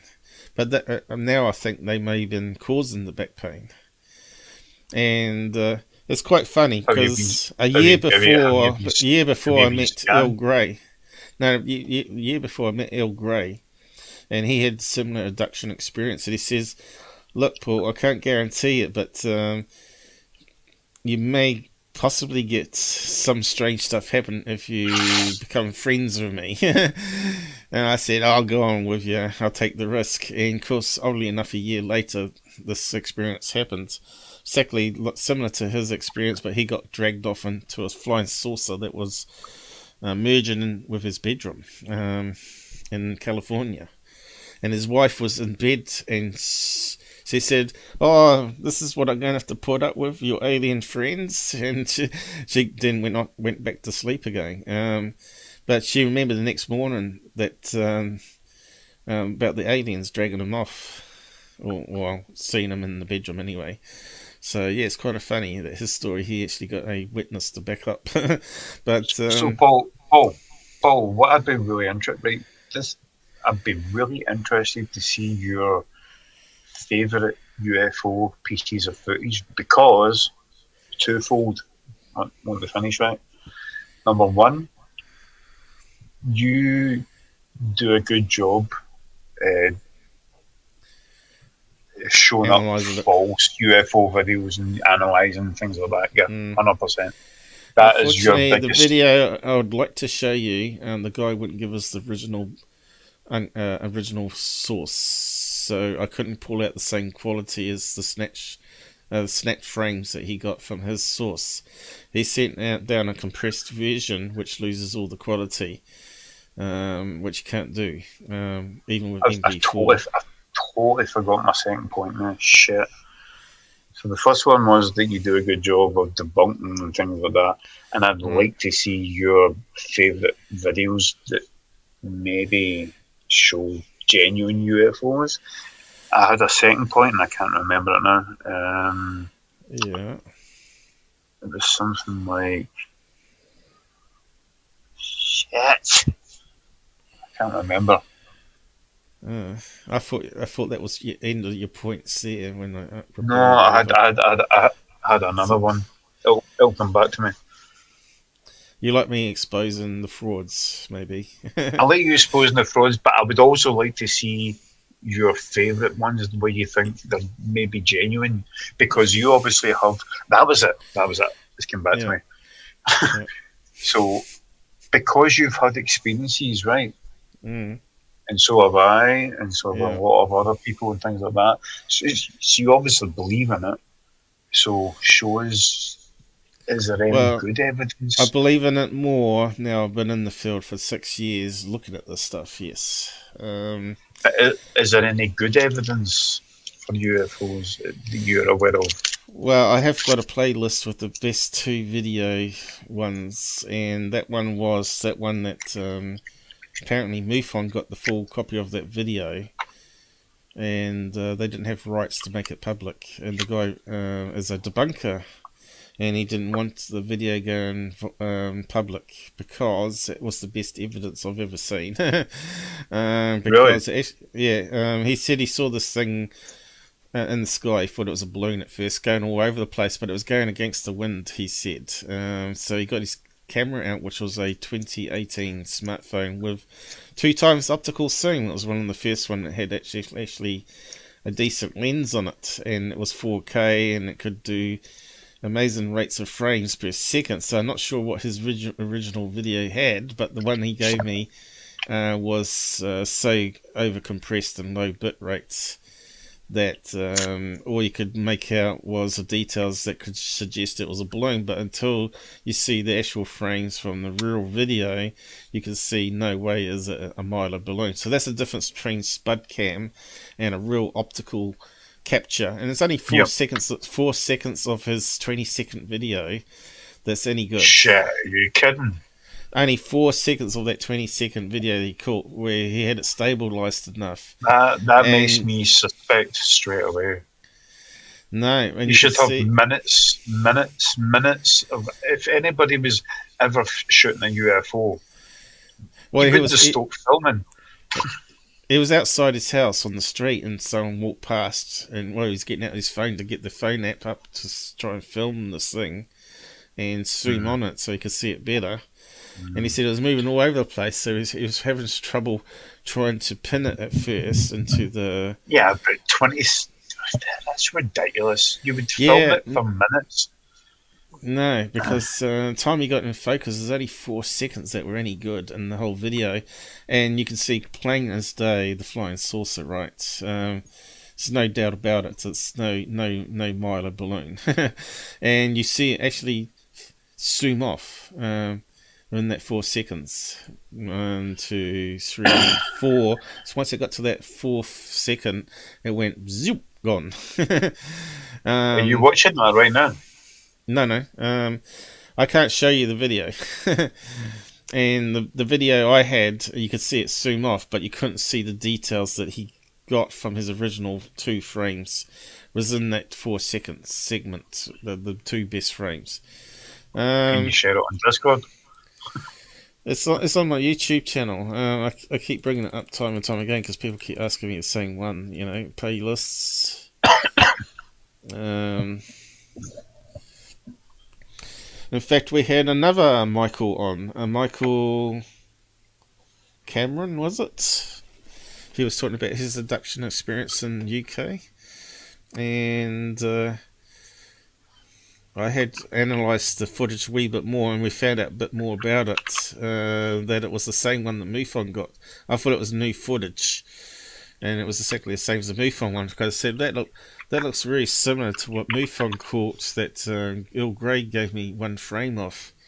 And he said, this is definitely not Mylar balloon, but he's trying to get permission to show it to people, but he couldn't get permission, and it's the same guy. It turned out to be the same guy, but anyway, it's a long story.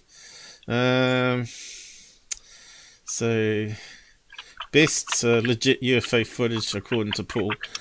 It's on the playlist there. The Mojo one was before I had all my experiences. But I did have paranormal experiences, you know, the thing jumping on me and that sort of stuff back then. And voices like waking me up, you know, where you get whispering in your ear and you wake up and you think someone was talking to you. It's kind of weird, but that's what happens. I've not had anything, touch wood, for a while. I don't really like the paranormal side of things. It's kind of creepy. But, like a couple of weeks ago, I talked about I could hear like 2 men talking, but you can't quite make out what they say. It's just under that sort of threshold where it's like a through a wall. And you think... Oh, someone's got a TV on, exactly the same as what Mum thought that around about the time I was being grey visitation, right? Are you there? Your microphone went crackly then. Yep, I'm still here. I just muted.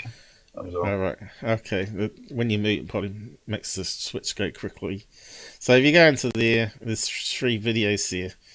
My first one was Mojo's. I spent a good week pulling out all the frames from the video and stabilizing it and zooming in, running it through various filters to bring out the backgrounds the best I could. My skill level's probably a wee bit better now. This one here is the first episode where Robert brings me some more frames from that video and got permission to share the 2 frames, but not the video. Yep.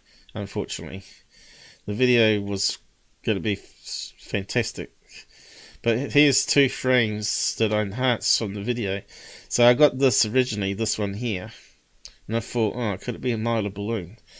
But when I enhanced it, you can actually see that it's not a Mylar balloon. It actually looks like a hubcap. Of course, this was probably 500 feet up, maybe higher in the air that he was trying to film. It was kind of like a little dot. But lucky enough, he had it on maximum video pixels and optical zoom. Not digital zoom, but optical zoom. So, and here's the second frame.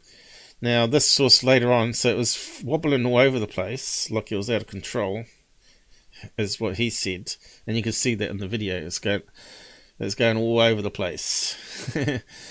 He said it wasn't him moving, it was the thing moving. It was moving all over the place. And one of this frame here, it looks like it's got some smoke pouring out a outlet or a doorway. You can see a little square rectangle, and run it through various filters. You can see there's actually smoke pouring out of it. So it was in distress, which makes me think that's why it was going all over the place. And then suddenly it zooms off. So I suspect maybe either they got it under control or they went straight off to the ocean, dive into the ocean. Because if you're going to crash into like over UK, the secret's going to be out, isn't it? Crashed UFO, Roswell, UK. So yeah, I reckon maybe they went underwater because they're near the coastline there.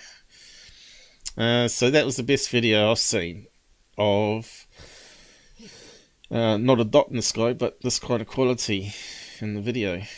Alright. And Robert brings it to me, and we spent hours and hours doing a one-to-one stream, and he was seeing what I was doing, processing it and all that sort of stuff. That's the sort of thing that you like to see, I guess. But if you watch some of my earlier videos where I did full analysis using command line tools, you can look at my streams 1 to 5, and I did quite a lot of the processing there. Well, the first 25 streams anyway, I used a lot of the manual processing and editing each frame into an editor and trying different filters on each frame and then saving those frames and then joining it back into a movie and stabilizing it so it's always in frame. And of course there's another one, part 2 to this, where we get some more information about why we can't share it. Which is unclear, but this is sort of stuff that's better than anything the Navy has given us so far. And this one here, the Mojo one, I was a wee bit skeptical at first. I thought maybe he was filming partygoers, lights and over the lake or something, and then I saw this alien in it, and I thought, hang on, why is he not focusing on the alien? So it's kind of like a marshland like this over at Oregon, a waterway like that. It's like swampy land with these long weeds that get in the way. They're like many meters long. So you'll see that in the footage. So it was 300 feet away from his camera, he said. And I put some examples up here of buildings that are 300 feet long and car parks to see visual representation. I said, is there any way you can get a daytime sighting of the area that you're filming? Then I'll be able to overlay it. And for some reason he was hesitant. That's always puts me in the back foot that he's hiding something. But he said it's because he was being attacked and mocked. He said that his computer system was being hacked and his friends and family had turned on to him, against him over this video, and I thought that's sad. And he said, I don't want to give off too much details where people might be able to track where I am, because he's scared for his life. But also, he didn't want to ruin where he was seeing all the UFOs. So it was pretty much in his backyard. He had this house, and this lake was out the back of it, and it wasn't in the national forest or other claims that were made against him.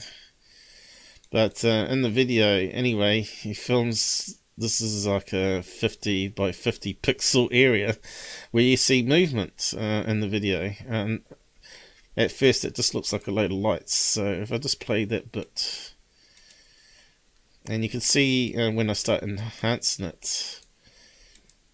Where is the video? Oh, here it is. So what did you think of? It's like it's. Did I put chapters? I haven't put chapters on it. I should really put chapters on this one. I have to spend some time on this one, so you can actually jump to points on it. He said he had this wooden chair that he used to sit in and just hold as a handy cam as still as possible when he was scanning the skies and the forest line for these UFOs. And he saw the lights over the lake, so he moves the chair closer to the weeds. So you'll hear the creaking chair that he's in. Which may not be, and it happens throughout the video and has quiet parts where you don't hear that. And also you hear him creaking the chair and talking to you what he's seeing and the excitement he has when he's... Okay, so I've had this video now since 2017. And for me, it's still one of the best evidences, and people still are trying to debunk it, saying it's ambo lights, and but I've never seen any ambulance lights where it strobes left to right and then goes downwards. I've seen it go round and round and back and forth, but I've never ever seen any of the ambo lights that go downwards in a straight line and then it repeats. It's kind of weird. So I'm not saying that it couldn't be faked, but in my honest opinion, after so many years and the guy still says he didn't hoax it, I've known him. It's like 10 years old now, this video. No one's come forward saying they helped him, because I don't think he in any way would have managed to get a moving puppet working on a floating platform on the lake himself, because he's in his 60s. So, he's either a really, really clever guy and never got noticed for it, because he's better than Billy Meyer if he hoaxed it. But anyway, just play the clip. Sees the alien creatures. So, now, he says he didn't see the alien creatures, and I thought you would have had to, because it seemed so obvious when I was looking at it, and I said, let me do enhancements on it and bring you the images. And he said, while he was looking at it, he said he saw another one in the weeds, and I thought, well, I haven't really got that far yet. And sure enough, there was another one in the weeds, walking towards him. Had a big head on it, and it kind of looked like a mantis, like the abduction people talk about. But anyway, then he started admitting that he actually had bumped into a mantis in what he called a single person UFO hovering machine. He was crossing the river to get to the other side of the forest, like over here, and this mantis zoomed over to him and went in front of him, and you can see him plain as day from 10 feet away, this mantis at the control panel, and he's got the camera in the backpack, and he's trying to open up the backpack and put his hand and bring it out to be able to film it. And time he's done that, the mantis spun around and shot off back to the forest where the other lights were happening. They saw he was no threat, so they kept an eye on him, made sure he kept his distance, he said. But anyway, that's one of his stories. And I thought, well, this guy sees UFOs all the time, but he hasn't seen any since 2011. He still goes out skywatching, but he hasn't caught anything significant since that particular year. So to me, that sounds more like a legit sky watcher that had an amazing event happen for 3 or 4 months in 2011, and then they were doing their experiments or whatever, collecting their samples, and then went away. Sucking up water was this video here. I thought it was like tyres on a road, but now when I listen back to it years later, I think it might be a suction pump where they're sucking up water. And I thought, well, that could fit in with fire engines. Could it be fire engines? And, I'm always going over this video trying to see any way he would have hoaxed it. And no one has come out to out him yet. So it's very strange. Okay, Michael. This 3-minute clip now. 3-minute clip. He got 3 minutes. This is also amazing. Not many sky watchers get 3 minutes. So he starts seeing these lights popping up over the lake. They look random at first, but then he sees it's part of a structure. And you can hear crickets and stuff in the background. You think, oh, is that repeating fake noise? But you can hear that sucking noise. It sounds like car tyres on a road on a highway somewhere next where he is. Here's those damn weeds that get in the way, right? And he's filming through these. You don't see it because of the camera optics, how it works, but some of these lights are blocked by weeds that you can't see. And here's the strobing light. Goes left to right, which could be an ambo, but it also goes downwards at some point. And I've never ever seen it on an ambo do that, where it goes, strobes along, goes down. So I can see why people think it might be someone doing a prank on him, or he's filming some sort of forestry firefighting brigade over the river. But they're trying to say these two lights are part of headlights of a ambo now, and I'm saying bullshit. So here's that strobing light. It goes across occasionally. I'm not sure what it's doing. I've seen this video so many times now. Here it goes. Look, it goes downwards. See that? It went along and then it starts strobing downwards. I've never seen it do that on any emergency vehicle like that before.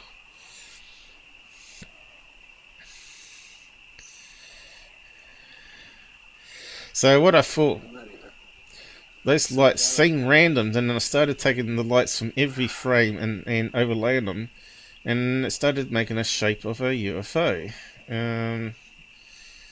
Apart from this one here, this light here seemed to be like the odd one out. It seemed like it was separate. But here you go, strobing along. Then it goes down. Very slow emergency light if it is. Now there's a little flashing light at the top here.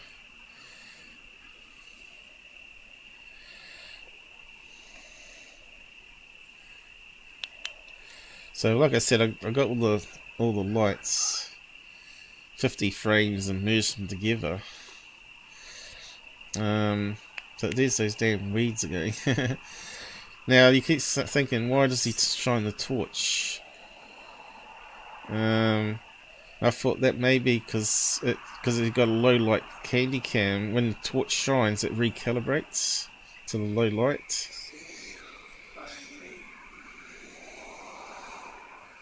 There's that funny noise in the background. Sounds like cars going by, but it's not. Guys, the ship is back here to the... So, what did you think of that? Okay, you didn't see the aliens in that, did you? And that's what he said. He didn't see the aliens. He just saw these lights and he was focusing on the lights. Well, these are where the strobe lights are. It has a red light that goes down there. Now, it looks like it's in a sort of cabin, cockpit there. And here's the alien grey in the darkness here.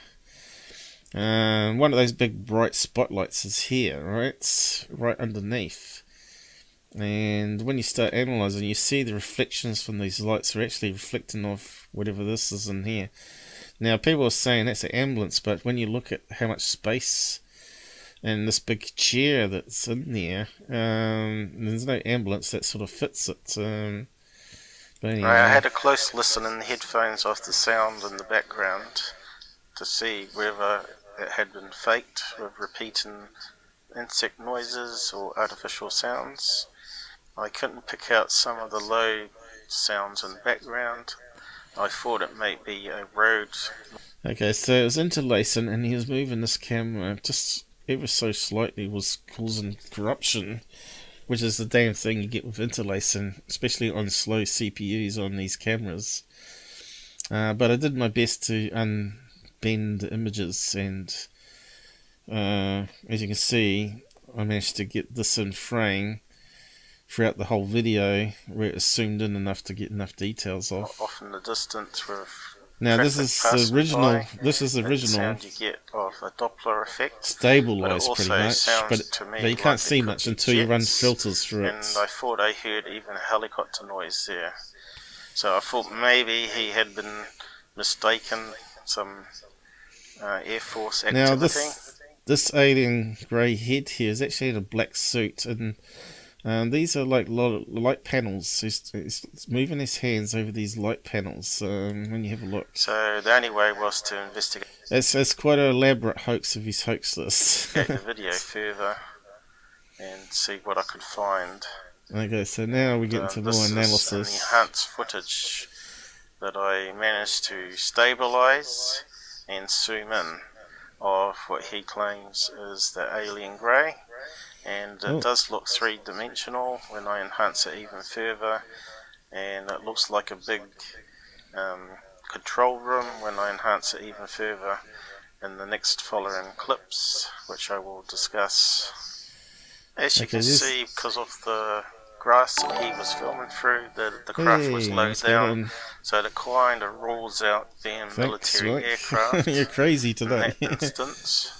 You have been drinking, I'm sure of it. The sound could be related to it sucking up water or doing some sort of. It says there's 4 people online here, but I don't know if it's got stuck in it. And of course, it's not unusual to have military aircraft and helicopters. Okay, so I drew an outline of where I think how big this object is, and where the window with the alien is, of the strobe light. And you can see he had a big spotlight underneath him there, plus these 2 other big spotlights are at the end here. I thought, well, it can't be one car if it's an ambulance. It's got to be multiple. So I could see here maybe that kind of looks like a car there, but then it doesn't go for the full length of the window, because the window is quite long, and you could see another alien come into frame and move out in the darkness, but it wasn't good enough to waste too much time on. So I wanted to give this video to other experts to analyze it and see what they thought of it, and because there was a guy called Scott Brown that said he was a hoaxer, no one was really interested in taking this case seriously apart from me, and I said bullshit, there's no indication here how you could hoax that with just cars, lights, and in latex suits. Said you can't even hear anyone talking, but I did think maybe the torch turning on and off could be used to indicate to the people when to do certain things. But then again, the camera did focus better once he did the torch thing, so I could see, you sort of you're trying to stay in the middle. You're trying to go, is it legit, is it a hoax, and you just run through all the things in your mind, and in the end, with years passing by, I'd have to say that this video is becoming more legit with time than it is becoming a hoax, because it's just too elaborate, and you can't see, with all that lights they've got going on there, you can't see the body off a car or ambulance.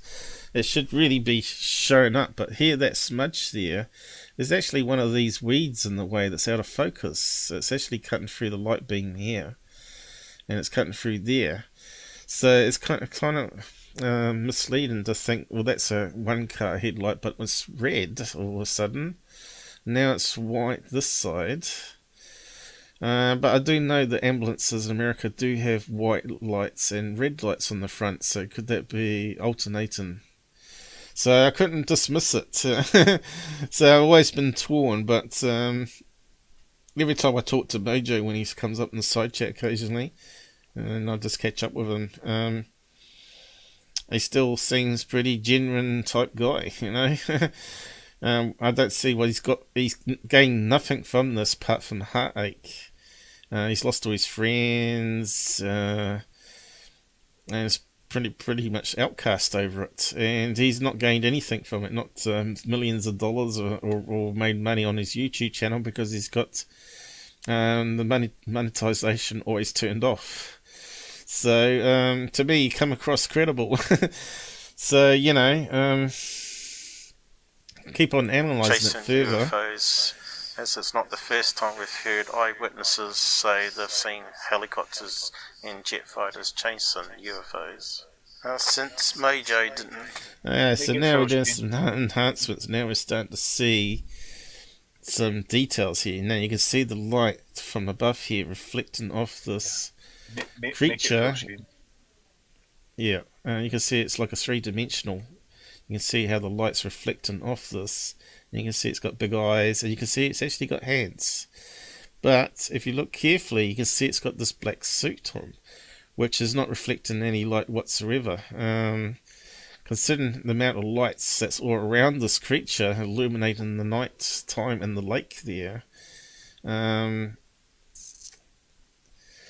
it's really strange that you can't see anything at the back here. You can see that it's reflecting off the back of the chair here, and you can see that the chair is quite big. It's like something from the Aliens movie, something that you wouldn't have in an ambulance or a fire engine. Maybe a helicopter. Could that be a strange helicopter pilot with a strange stormtrooper helmet on? It's another thing I thought about. So it's really interesting footage to me. This what he caught in that 3 minutes. You know, it's not a 20-second video like the last one with 4 seconds of it being any good. The whole video was quite good, considering it was all at night time as well. And the other one was a daytime sighting. So imagine if you could catch this in daytime, and we could then really see that it wasn't a hoax, and then that would be really amazing. But anyway. What's that, Michael? Are you talking to me, Michael? Make it full screen. See the... you want it full screen? I normally just do that. No, not zoom. No. Full screen? Zoom out, but do your full screen thing. The second one. Second one. Full screen? That's full screen. Okay, so you can see... it's got his hands here, and you can see it's got this black suit on, and it's got the other hand over here, and he's touching something on a panel. And I thought, wow, if he faked this, he's really thought about it. And it's reflecting off the back of the chair. You can see it's almost three-dimensional. And once I enhance this chair, you can see it's got some funny stuff at the very top. Provide us a location. I couldn't rule out the roads and nearby airports and air bases. So every few frames, it was almost changing because he was moving the camera so much. So this what I did is I ripped out all the frames individually and then put it into the editor, enhanced it individually, and then joined it back together into a video editing software to make it into a video Amazing game. Footage I've managed to enhance with some special editing. And you can see it's a three-dimensional object that he's filming. And you can see it's almost absorbing all this light. You can't see much there at all now. Inside the lights. And it does look like some sort of control panel. And it does... So you can see it's sitting back there. It's definitely a big spotlight of some kind here that's illuminating the lake that they're over. It looks like a alien grey, although the colours have been altered here for enhancing the light and shadows. and it does look like it's got big eyes. Is that possibly fake? Yeah, look. It's hard to really know. That could be Anything can be faked if you have enough time and money to throw up a project. questionable. But to me, it looks very legit, like he claims. Okay, so you got to remember, back of the chair has been merged in with the head here, so it looks like it's a bigger head than, but the actual head is actually here. I had spent a week working on this footage, and then I have done even more super enhancements and comparisons coming up. Now you got to remember, this is only 50 pixels by about 50 pixels, and only the aliens in 32 pixels or something. You know, this off the whole video, and the video is only a 480 interlace. So it's not much better than a 240p, really. So keep on watching. Now, so I did an amazing job just to get that in. Hovering. Okay, so now you can see here it's sort of got distorted with movement, but you can see it's got big eye there. Definitely a big eye there. You can see it's got the round big head, typical alien grey. As far as I'm concerned, it's got some corruption with the interlace. But unfortunately, it's not good enough. You can even see some reflection off the eyeball there from this. So sometimes it looks like a dog, and sometimes it looks like an ET. It looks like one of those skinwalker dog creatures that they keep talking about. But yeah, you can see there's some stretch in here. So the head's probably got a wee bit bigger because these lights have moved slightly here. So, and we've got to allow for that too. So really it's going to be more like over a lake or pond or waterway. It's going to be more like this, where it's more of like a dogman alien grey head. You see, that's more of a side view happening again with the back of the chair, and you can see here the black suit a bit better as well this time. But he's definitely looking around, and he's moving his hands on a panel. Whatever it is, whether it's a puppet, whether it's a hoax, whether it's a guy in a latex suit or a black suit, I don't know. But he says he's never hoaxed it, and it's legit footage. And as far as he knows, he hasn't been pranked. So we would expect to hear a lot more sound from 300 feet away, correct? And okay, so now it's looking straight at us almost, and there's the back of the chair again. And now I'm not sure if it's his hand. I think it's his hand is now over here, reflecting off the light panel or something like this. And you can see this ain't deformed now, so that's got to be not stretched out. So there's the head there again, not there. That's pareidolia. That's something to do with the seat. I don't know. Yeah, the low resolution is just convenient, and yeah. I don't know. You can it's see the black questionable. lines. You can see the black lines here. We've got interlacing happening, but with yeah. I don't think you could prove to anyone what a legit film is, but this is best yeah, I've seen it seems anyway. to go up or down. To get excited The about lights it, I seem would to say. move in unison, not like separate craft. It's definitely something that's alive, that's moving there. The cabin bay looks extremely large here. You could say he dressed up as dog as a poodle and stuck it in the looking truck and started helmet filming it, you know. if that's a person. But It could be a puppet, or it could be anything. But it could be a real one, and we could be seeing a legit, finally caught alien grey film, and we're sort of dismissing it as could. Yeah, but you're saying what you're doing there. You're like being like everybody else, a debunker, and saying that he's a liar and he's hoaxed it, and he seems a very credible guy. That might be the case. However, it's nothing startling. It's like, he wants to keep filming. Like I said, you have to watch it all. But here's another side profile where it's turned its head and it's looking down on the panel now. Look at the big black eye. And the lights are not so deformed, but you can see there was a wee bit of deformity here. But look, it's a typical. It's got shining coming off the lights here. All you can say is it's a latex mask with someone in a chair on a platform on a pond, and he's set up a load of LED lights and stuff. Or you can say there's actually a UFO that's sucking up water over the lake, and they've opened up the window bay to see outside. Metal M Gaming, what do you think? What's your thoughts on this? He's probably seen it a million times. He's probably seen this one a million times too. Alien Grey, he reckons. Anyway, I've got enough frames here that now you can suddenly between from looking over that way, suddenly now looking this way, right? And now you can see the big black eyes this side, but now he looks more dogman-y, doesn't he? But there is some stretching going on here. So stretching going in all different angles because the guy's moving the camera too much on small pixels, right? So if only he had 2018 camera at the time, like the other guy. There was I said also it's a shame you weren't filming yourself. Film it. That would have been more credible evidence.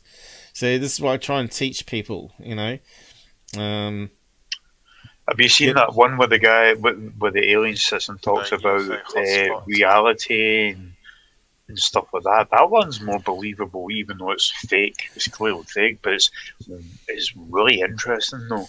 You know what I'm talking about? Yeah. So I do some more enhancements on the yellow band.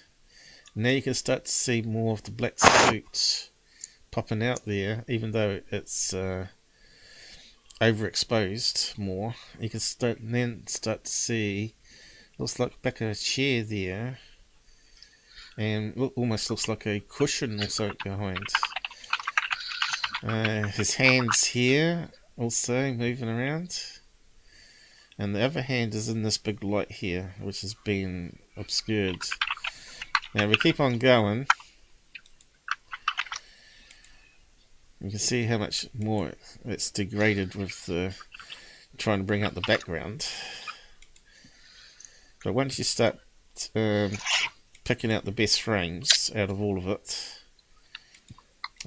which is one of these, large head and eyes, you can see the reflections from there, from over top. Then this frame here, where now you can start to see, it looks like one of those Chinese type black suits, almost like one-piece suit, but has a little slit at the front. But I said, because I unstretched it, we've lost some information here around the eyes, so the eyes look smaller than what they were in some of those images, but you can see it looks like a mouth there, looks like maybe an ear there, and it's got lumps on his head here, like part of the skull bone goes around. Latex mask, I don't know, could be, but he hasn't admitted to it yet. Until he admits to it, there's not much we can do.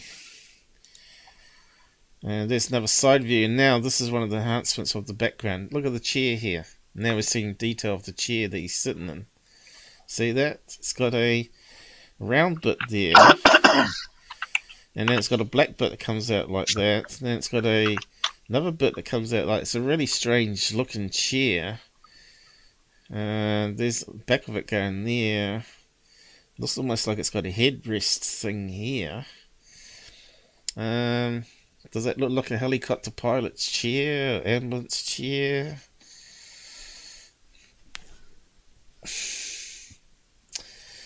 And you can almost see the pixels, you can see how low the pixels are, but it's definitely a big eye there, and a big head, and definitely you can't see the rest of his body where he's got this black overalls on. It's like it's light absorbing. All that light here should be illuminated some of his clothing, like the chair here. At least some of the chairs popped out. It's kind of strange. And there's another one where I run it through some filters to bring out the creature within the darkness. And then you can see the chair again, and his head and big eyes.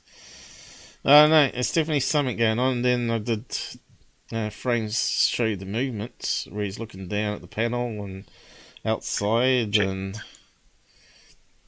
because I use that. Yeah, and then I show him in the window here. This is how big the window was with this strobe coming down. And I thought, how could that possibly be a car over the other side of the lake? That chair was huge that he was in. How could that be like an ambulance, like the standard, like the Ghostbuster ambulance? I don't think so. If it was one of those big van ambulances, maybe, but... And that could be the two headlights, you could say, and that looks like lights on top. But then, surely that would be where the car body ends on that angle, if you go out and extrapolate the angle. So, I mean, what's all these other friggin' lights over here that seem to be going along and downwards? Doesn't make any sense. So it'd have to be two ambulances. There's another ambulance there that's also facing this way. Yeah, I just can't wrap my head around. And what's all these other little lights way above the ambulance? So have they stuck up some antennas with lights on top, like ham radio guys? So yeah, people come up with lots of theories saying it was trucks. It was actually a truck, and you get a high back end on the truck from the trailer. I thought, well, that's good. So if you can see that throughout the whole video, because this is just my overlay of all the lights, where all the lights were. Right, this is me building it up, and you can see there's definite shape happening. Right, so that had to be one truck, not two trucks then. It could be the load, could be the cabin of the truck and big lights. Yeah, you can fit it. If you want to fit something, you can fit it. But it doesn't mean it's not a UFO. And there's the alien sitting there. So, is he too big, or is he just right to be in a truck there? In fact, this one here almost looks like an alien in the bushes, doesn't it? That light seems out of place there. Now look at it. That looks like an alien grey walking around on the outside of the lake there. Looks like the top of the head being illuminated. So every time I look at this, I see more stuff in it, you see. So I don't mind bringing it up every time. And that there looks like it could be an alien head standing there. That's got illuminated. So it looks like an alien there to me. And an alien in the cabin. And what's these other lights here? Some sort of... Why would they use red lights? Why would they use so many lights if they want to be hiding in plain sight? And suddenly all the lights switch off. There's no sound in the video. Why do aliens use lights, period? It doesn't make sense, to be honest. I know it doesn't make sense to any of us, but we think it's like...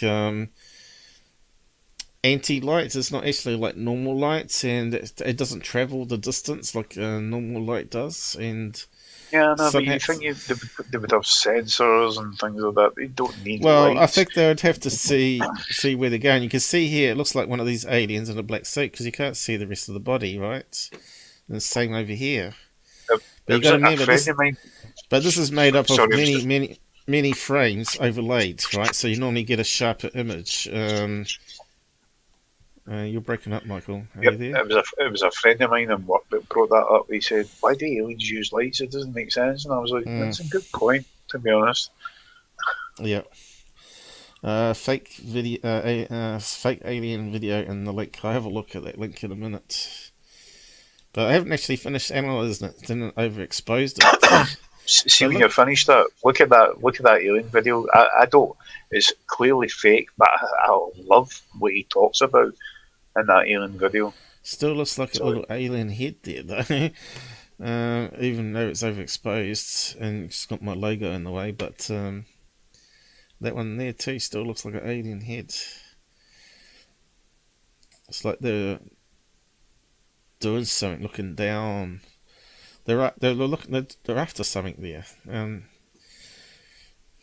If they were pumping water out into a fire truck for firefighting, then why did the video suddenly fade away? The lights faded away. There was no truck noises. You know, he did cut the video too soon. I said you should have kept on going just to really prove the point that there was nothing driving off there. Why did you stop it? And I said, why didn't you get into the water and start wading towards where the lights was? He said it was a swamp. I'd probably get stuck in and sucked under. So I said, okay, that's fair enough. I understand that. I said, why don't you call MUFON? Oh, I don't trust MUFON. Instead I contacted Dr. Greer's team. I said, why? He's a fraud. He's unreliable. He said, oh, but he had some credible PhD professors working with him, which might be true. They might not be frauds like Dr. Greer is. And he come out to see him and investigate it. And I said, well, has he made his findings public or not? He said, oh, you probably could get hold of contact on him, but I never managed to get any details or how to track down this professor that was meant to go out there and look. But he said after that he used to get problems with his computer going down and email being hacked into. So this is the other one that was in the bushes that we didn't notice. Again, it looks like it's got a black suit on. Again, it's overexposed. And to try and bring out some details. And again, it looks like it's got these big round eyes on the outside like a mantis. And some strange ears or something, you know. So I thought, it's not alien grey this time. It hasn't got the big black eyes in the middle. So I kept on looking at different frames of that one. And there's the black suit here again, behind the weeds. So the weeds are getting away. And it looks to me like it's got little black pupils. But again, it could be pareidolia. It's not the best image like the other one. It's even worse. I put it in chat, but you do know that Greer is funded by Rockefeller? Yeah, and all sorts of other frauds. Very, very, very dodgy, in my opinion. Anyway, so we kept that one on the back burner. I reckon it's the smoking gun footage that's been overlooked. How do we get out of this? Oh, here we go. How do we get that one? Oh, right. Okay, so enough of that one. I wanted to get him on interview again. Right. But if you ever listen to his interviews with me, he didn't hesitate answering any of the questions. It was just like instant, yep, that. And every time I ask him, it's always the same response. So I don't believe he's making it up. I just don't. But it's only what we can go by on that footage and his eyewitness account. Make food. We lost Michael King again. But anyway, I was going to talk about these other UFO sightings. Anyway, he didn't want any frauds to get hold of that footage. He had third phase trying to get it, and he had a security team trying to get it, and he said, no, I don't want anyone that's known hoaxer, fraud, analysing my... They're not even experts analysing my footage. I want professionals to look at it and give their true opinions on it.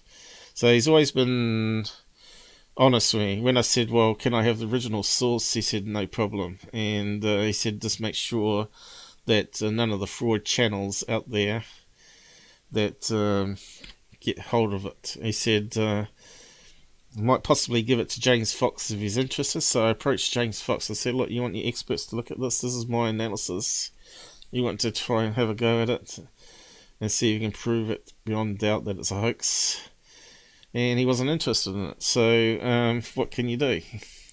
So it stays on my channel until any other information comes to light. Anyone that comes forward says, yeah, I helped them fake that with a latex suit, then it's game over, right? But as you can see, I'm not a debunker, right? I've tried to be honest about it all, and since then I've had my own experiences, which sort of makes me wonder that I've brought attention to myself with my channel. How do the aliens know? Well, maybe they're linked to government after all. You know, all these people saying that the aliens are working with the government, and they're keeping an eye on key researchers out there, so they don't get too close to the truth. So, yeah, what do we do about that? So I have to find that link that you want me to look at. But anyway, I want to go over some other stuff. By the way, Michael, since you've done those little tweaks, it's been solid, your side chat. Just as well, I'm a computer expert too. That's been down that road and figured out all the little niggles that Windows 10 has. So, what is it? YouTube is all fakes. Well, unless you're saying mine's a fake too, because that's on YouTube. I'm saying it's not. Silicon masks, they really cost that much, do they? Now this guy's pretty broke. He didn't have any money in Oregon there. So we've got a couple of links here. So what's this one? So I looked at the Skinny Bob footage as well, and that's a hoax. You know, Mojos, I can't see it even being related to Skinny Bob. Skinny Bob may be better quality video, but it's less believable because it's got also flaws in it. What's this one? Guess what? Put studio in front, stupid. This is what happens when I copy and paste links from the side.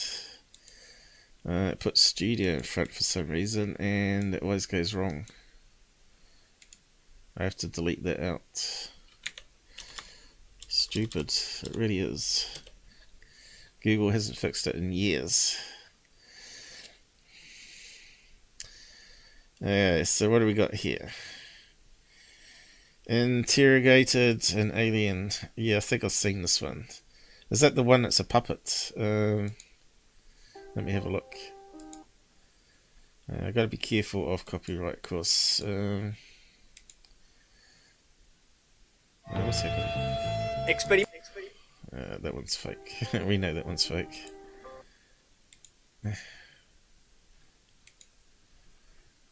Okay. So, where's...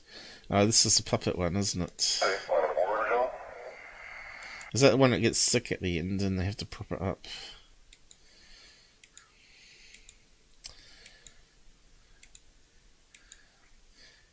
So you can't see their face at all, you can only see the top of their head.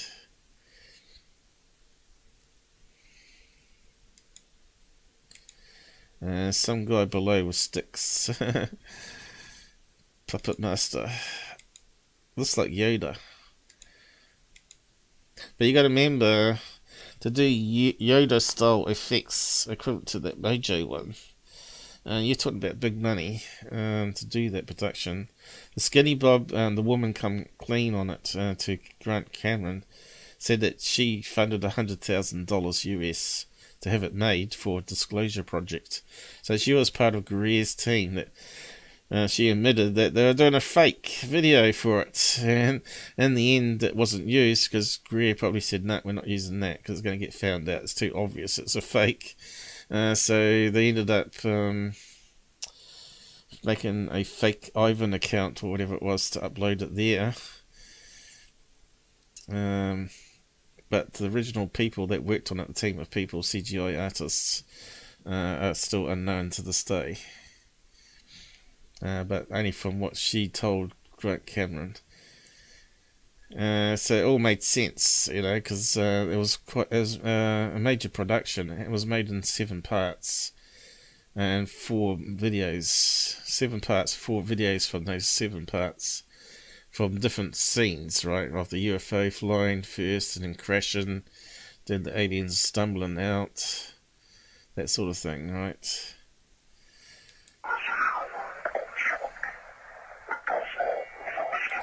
Okay, so that sounds like a Tyler video there, right?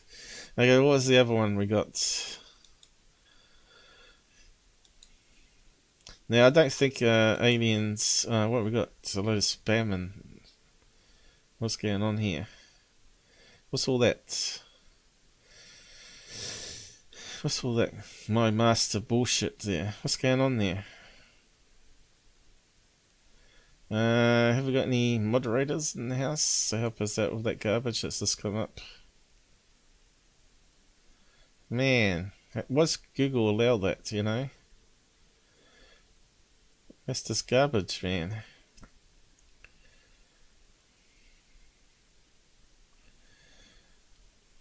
Well, this is nonsense. See, this is what I mean. Is this person here a religious nut job that doesn't want us talking about real videos, real information, real stuff on aliens? What are they scared of? You know, report, spam.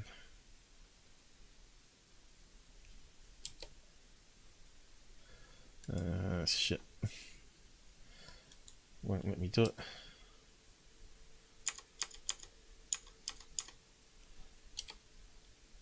Oh, there we go. Did I get rid of all of them? Or do I have to do it for all of them? Yeah, we got some cleaning up here to do, guys.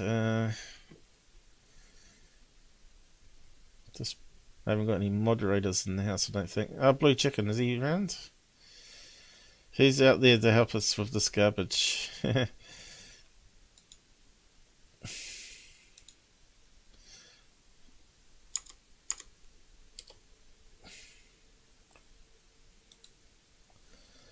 it just goes on and on and on. How to ruin the flow of a live stream. Trolls. Jealous trolls. Jealous. Because they'll never get their hands on footage that I can get my hands on. That's why. Because if you work with frauds, you are a fraud. You work with third phase, you're a fraud. If you work with Tyler, you're a fraud. If you give your video to Tyler to get promotion, you're a fraud. End of story. That's underbelly for you. And all the other ones, Mr. MBB, who's the other ones that go? Mavi. Who's... lots of them. Yeah, and they've ruined it really, haven't they? And because there's so many messages there, it's just ridiculous. It's got to be done with a script, right?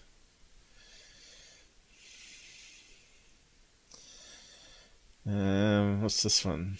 94.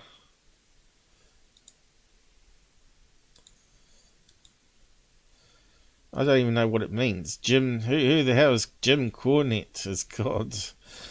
My Master Lord. Well, best to go to bed with Jim then if you that's fancy him.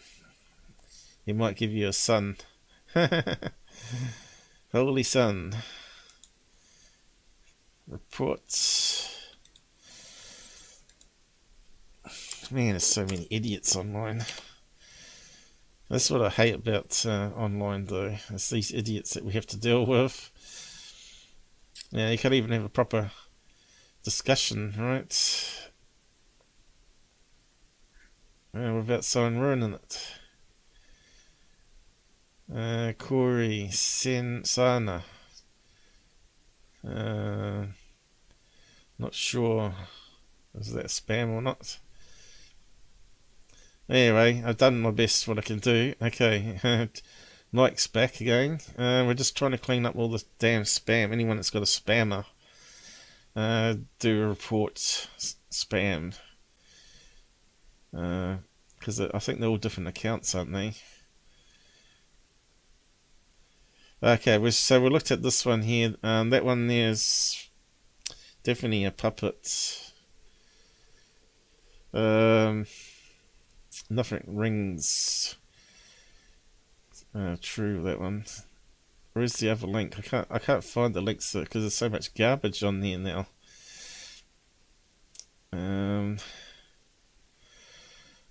Where's the link? What is it? 50 spams or something? That's just crazy.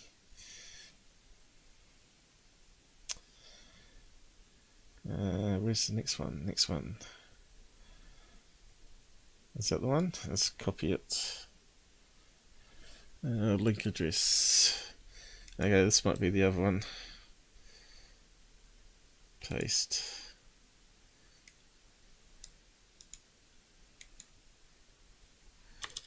Get that studio crap added on. Is it a different video or the same one?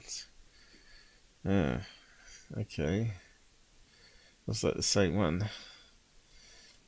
Did you post 2 links or 1 link there that you want me to look at? This guy's just ruined it. I'm ruined the flow again. If it's not technical errors, it's spammers.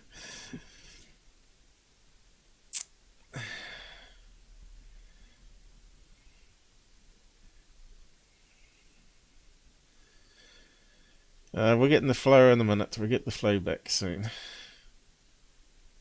What's that about EB1? They said...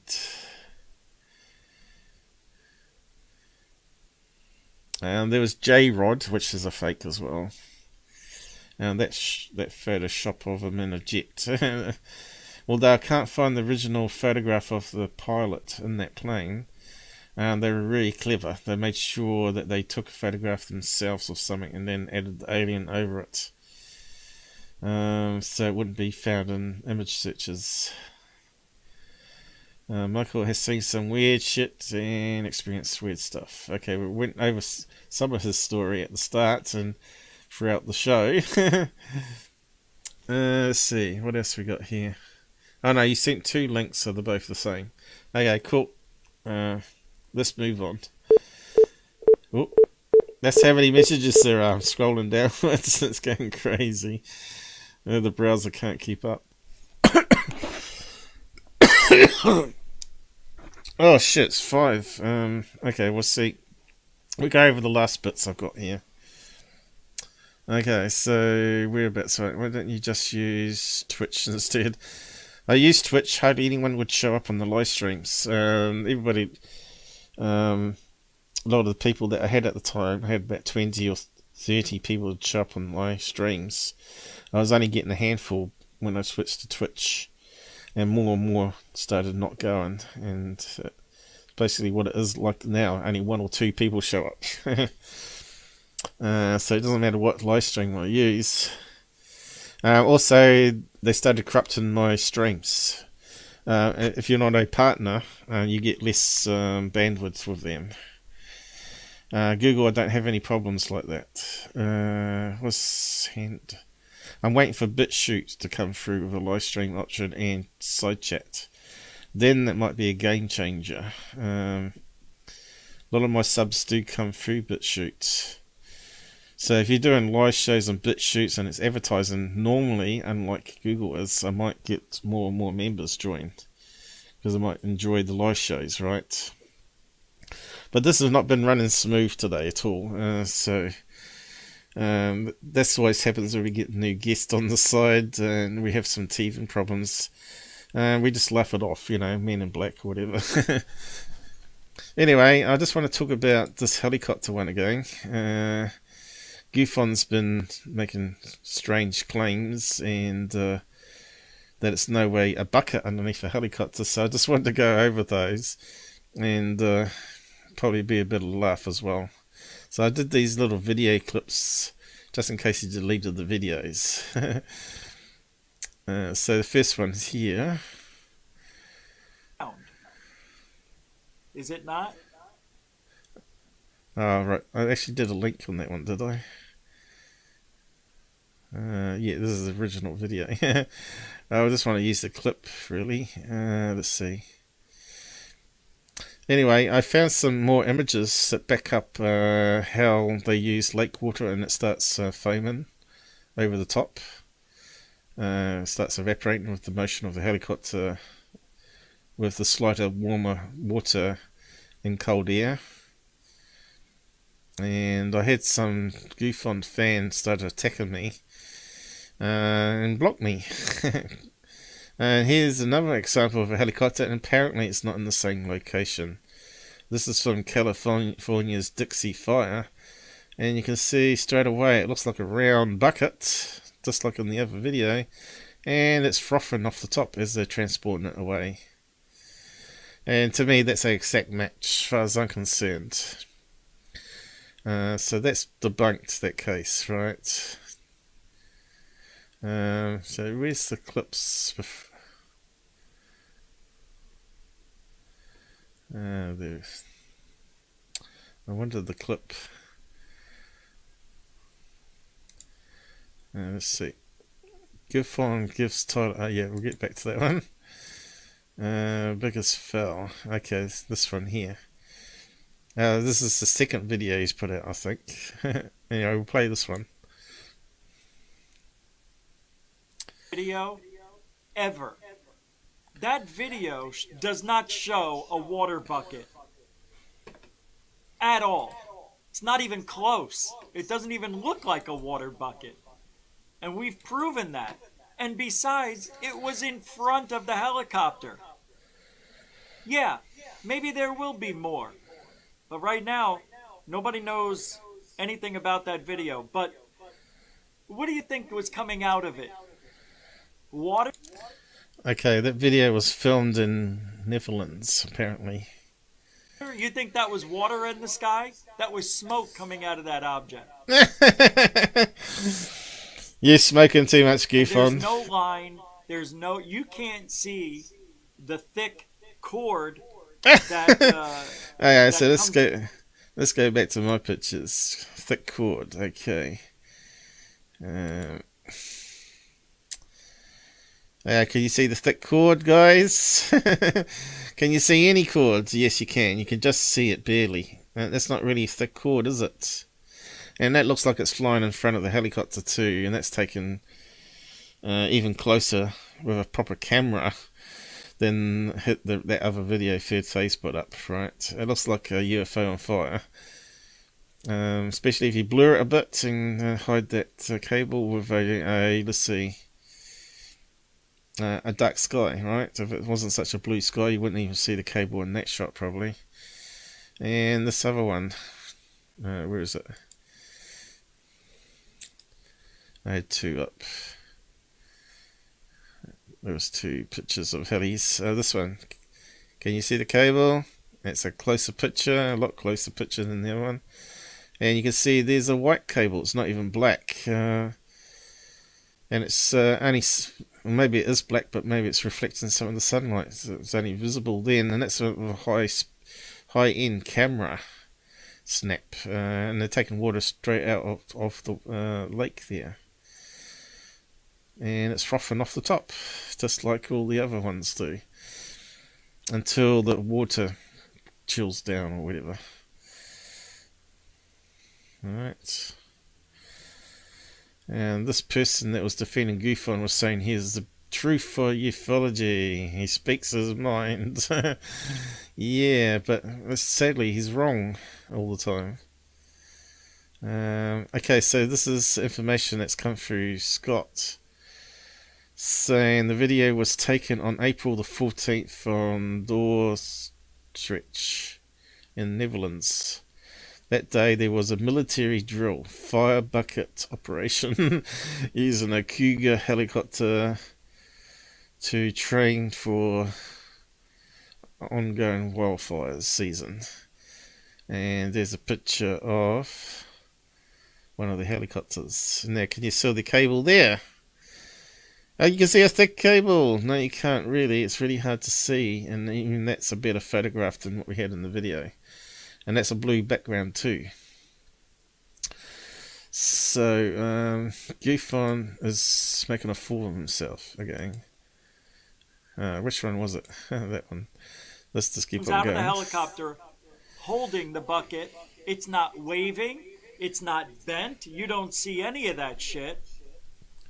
And usually water buckets, you can see the water falling out of the bottom somehow when they lift them up. This was in front of the helicopter. You guys are unbelievable. You know, even I'm that way sometimes too. Just because it looks similar to a water bucket doesn't mean it is, because you can't figure it out. Just because you can't figure it out doesn't mean it has to be. And here we are debating whether it's a guy in a latex suit or a real alien grey. A lot better video. And now look at the debating whether it's a bucket of water or a UFO on fire. This guy, he is total idiot. He is, isn't he? That's exactly it, you know. And I was nice to the guy. I tried to help him out with his streams, improve his streams. And he wasn't interested. He couldn't follow my technical instructions step by step to even give it a try. He was trying all different software. He wasn't having any fun with OBS. He wasn't having any fun with StreamYard, because it started corrupting the background. What do you call it? Chroma key and all that sort of stuff. It's had a lot of teething problems and a lot of high bandwidth usage, and it didn't sort of degraded his quality of his video. Even there it looks pretty crap though, doesn't it? But anyway, he is an idiot. Be a water bucket. And people think he's like a true debunker, you know, a truther. He's far from it. He's totally for third phase of the moon. They call him up on phone. I'll see if I can find the bit where they phone him up. Don't you get it? Sometimes nobody can prove it. Nobody's proven anything. You have to prove it. I think my photograph here alone of another helicopter at a different fighter proves it's identical. It looks like it's in front of the helicopter. It's got a vapor trail. It looks like smoke coming off it. So there's proof. And our third phase are offering $10,000 for the first person to debunk that video with proof. Well, I think my exact match here, I deserve that $10,000 in that case. And I'm still waiting for people to prove it. I've had people send me pictures and all this shit doesn't look the same. Totally different. Well, they didn't send you my pictures then, did they? Different. It's not even the same. That's the weird thing. It's not even the same. And I just happen to have it up. First of all, there's no line. That is not that far away that you should see a line. That is smoke. That is not water. Wrong. Just cracks me. Okay, so he rants on and on and on. That's just a clip I did for fair use. A big fail for Gufon this year. And after that, he talks about people attacking him in third phase. He defended third phase again, which is hilarious. We'll just play that clip. And everybody who hears third phase of moon can't move on. And it's a shame. Yes, we can. But guess what? They have relationships with... But once they're a hoaxer, they're always a hoaxer. You can't believe anything they put up after that point. Even if they become born-again Christians. And they don't put up garbage and deceptive stuff anymore, which they still are doing. They still put up CGI as well, and they're not removing it once it gets found out. So they haven't changed at all. If they were honest, you'd move that straight away and you put up another video saying, oh, we removed that other video, it turned out to be CGI, blah, blah, blah. That's how I operate. You see me do that, and if I make a mistake or more information comes in that changes my conclusion, like if more information come in that proved it as a hoax beyond doubt, then I'll do an update video and say so. You know, we're only humans, so we can only go by the information we've got. And you saw when I first debunked that, I said it was a water bucket I've seen them over the house where they've got vapour coming off the top, identical to that, and I debunked it in the first 30 seconds or less, or whatever it was. You can go back on the live stream and watch it. But here he's defending Surface, and he's defending Tyler, of all people. People in this field that you wouldn't think even want to talk to them. They know so many people in this field that are credible, that they're doing the right thing. Yeah, say what you want about them. You could even rip me, but you can't prove shit. You have to prove it. Prove to me in the last 5 years, third phase of moon faked anything. I have, many times. There goes the sign. There goes the thing again. I don't care. I proved the LA one of the glass panel, and I proved the search and rescue offshore one that they said it was UFO. Frustrating. And they were behind it. They didn't receive an email. They were making it but live. Hey, people are going to be out there to hate on me and to hate Goof on because they don't like what I say about Lou. They don't like what I say about their heroes who aren't heroes. They don't like me talking about Gary. They don't like me talking about anything. But you know what? We are going to talk about people. And we are going to show videos from third phase of moon. And I am going to show videos from other places like the Hidden Underbelly 2.0. Who's a fraud. And some others. Shares his stuff with third phase and Tyler. I mean, you could even go talk about Secure Team 10 if you want. And Tyler's only made a few mistakes. A few mistakes. Can't discount the whole entire history So of the guy. he's meant to be a UFO expert. Tyler has made at least 300 fake videos, at least. And that was even before I showed up 6 years ago. He had a lot more up and deleted since then.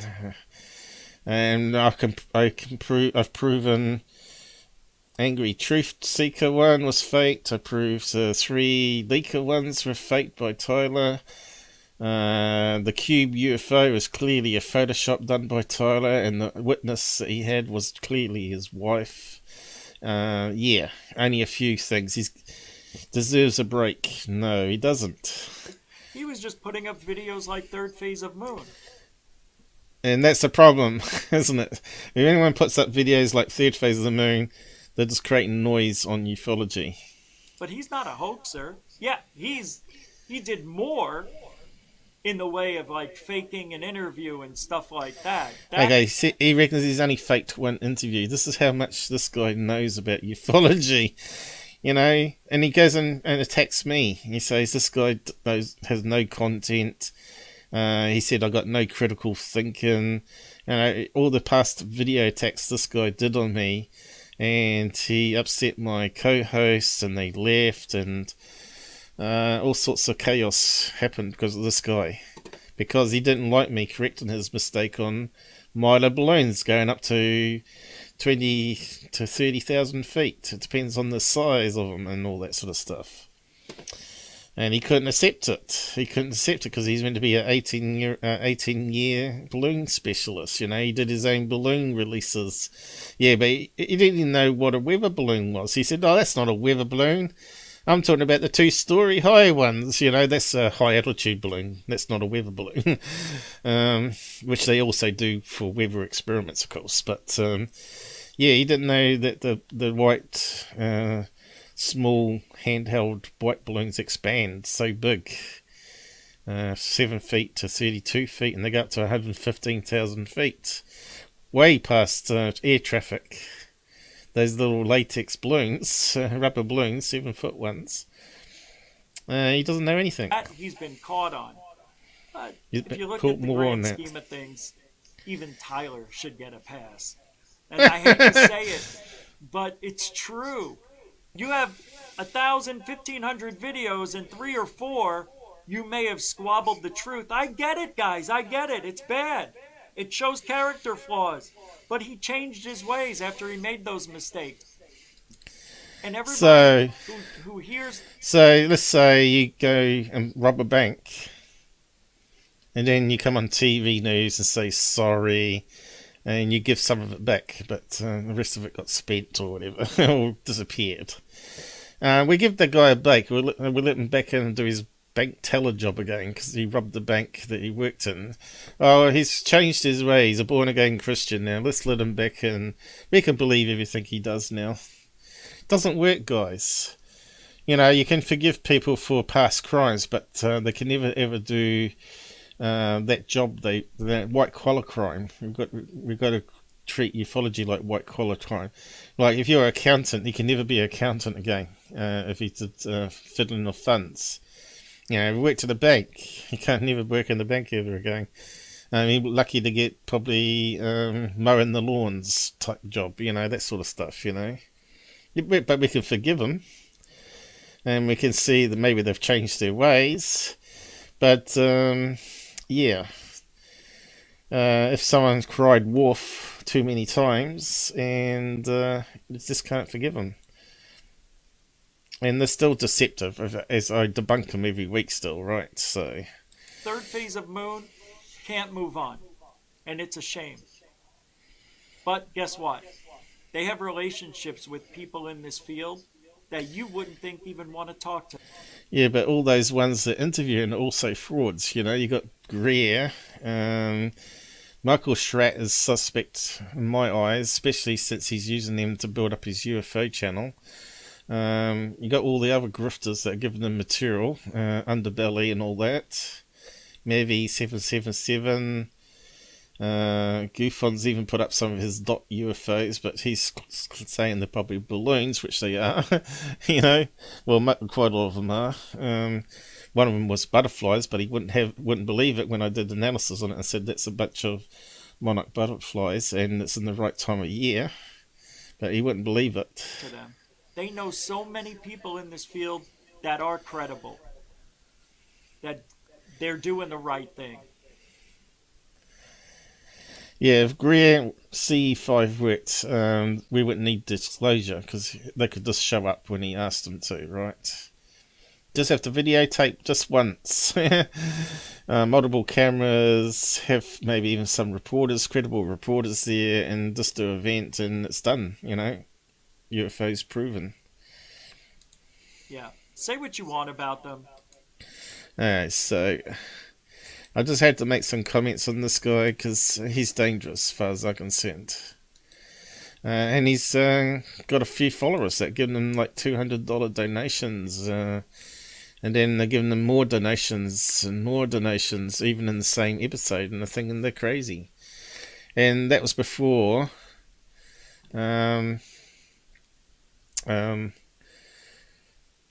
the helicopter thing that we just played, you know, which is totally wrong, you know, and they paid him like $300 US in the end. You can see here, even UFO interest. Video showing a firefighter helicopter with its water bucket was proposed by the hoax channel. Third phase on the moon is a HELI pursuing a UFO. On fire, I should add. Yeah. And he's got the information here. I'll post the link to that anyway, so you can have a follow it up if you want to. But I think it's pretty much debunked.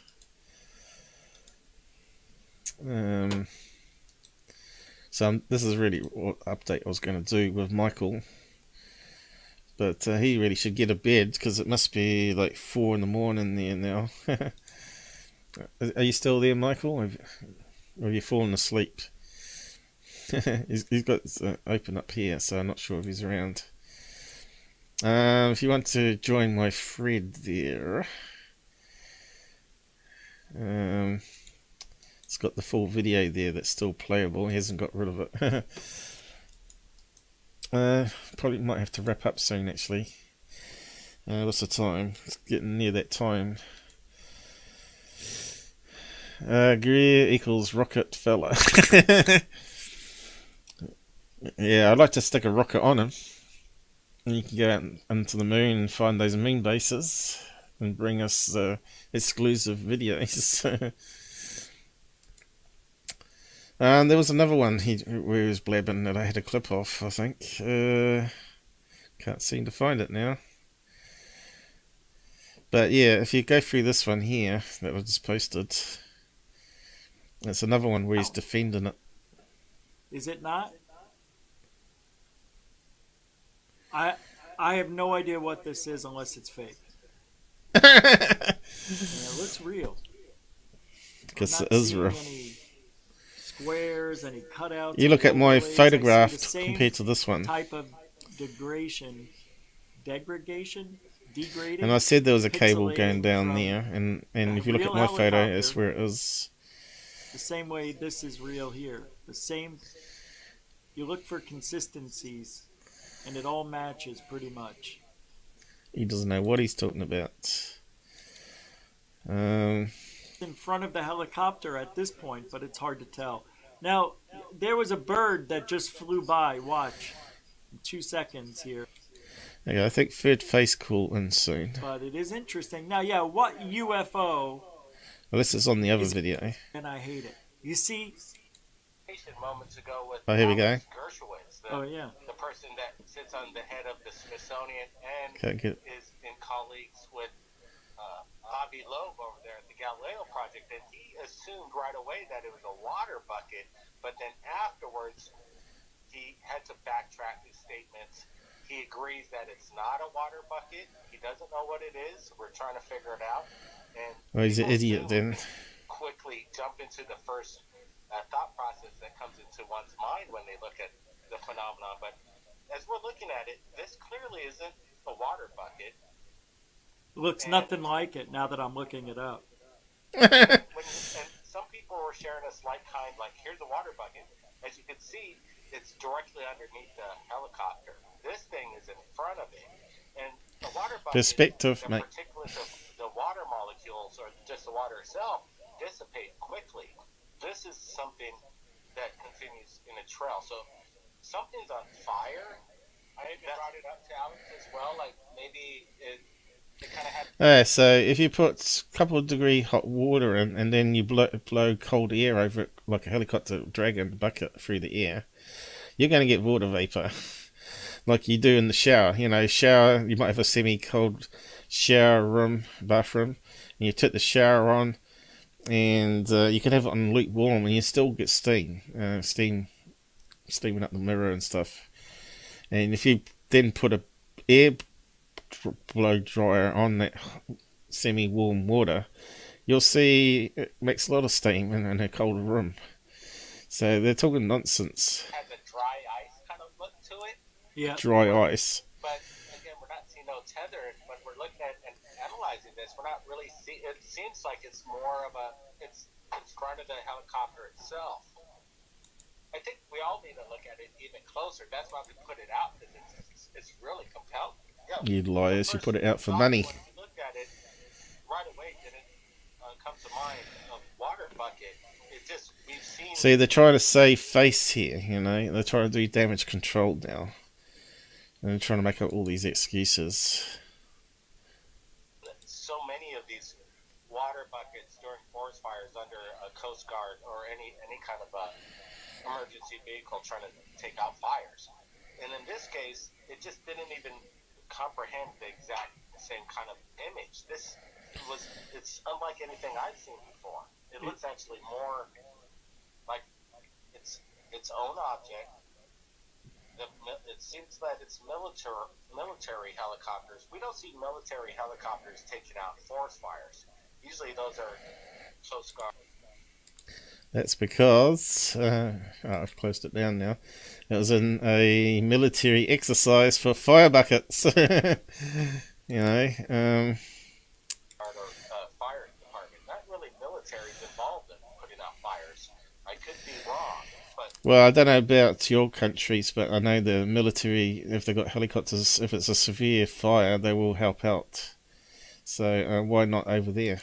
This helicopter looks military. And let me ask you, Rich, we could do a little research if anybody's in the chat right now. Do military help out in putting out forest fires, or is that a separate They do. Faction? Because I think they're separate. I don't know, but They can be separate, but they can also does not help. match up to what I just looked at as water buckets. Doesn't look anything like it. Idiot. When I looked up water buckets, they had lots of designs. They had little round ones, they had longer ones. It depends how deep the water they are going into. Now, I know they use different buckets when they go into someone's pool because they don't want to damage the pool. And they suck out water from the pool. If there's a big pool, swimming pool nearby where you got a out of control fire, why not let them have your pool water to put it out? Because your house is going to be gone within a few minutes anyway. So they put different buckets on depending on how much they want to carry, the size of the helicopter, and all that sort of stuff. You get round ones, long ones, bigger ones, and even helicopters that can fill up a whole tank and spray it out on special spray arms even. They suck it up with a hose or whatever. But I don't know. Does the military help out with... So these guys need to do some research just before they go online, because they don't know anything. And now they're trying to cover themselves up. Anyway, you got the links there on the side if you want to watch more. But Mike, are you still there? I suppose we could look at other stuff another day. It's been a bit of a messy live stream because we're trying to sort out the chat on the side working. I think we've got it all sorted out next time we have Mike on. But if you want to come on and help debunk stuff, next one, do so. I will just let me know in the side chat that ask me if you want me to come on. Sometimes I like to present stuff so I don't get interrupted, so I don't lose my thought. And then I'll open it up at the end or whatever. Or open it up on the rest of the videos to be debunked or whatever. Then you can join in and help out, or you can sit there quietly as well. It's up to you. So Mike, are you there? Are you going to sleep? Are you eating? I saw you in the side chat. So it can be smoke or water vapor the troll is made from. Yeah, it could be, but obviously not, because I found examples of them lifting up water from a lake from California there. Although it was only a photograph, it's identical. So it's both used for water collect and to have fire inside to put fire on areas on the ground. Oh, yep, that's right. I forgot about that. Hot ash. But I don't think it is in this case. Anyway, I'm going to say goodnight, Michael. I'm just going to drop you off here now. Thanks for joining in and telling you your interesting story about your mate that said he was an alien and disappeared. That was really good. So anyone that's not heard the story, wind back and go and have a listen. And I have to say goodnight now and dash to the toilet. And it's been great having you on the side, apart from the spanners. Hopefully I'll see you going on the next chat with the pool anyway. If you'd like to do live debunks and stuff. Oh, I forgot the speaker was on. It probably was echoing. Oh well, too late.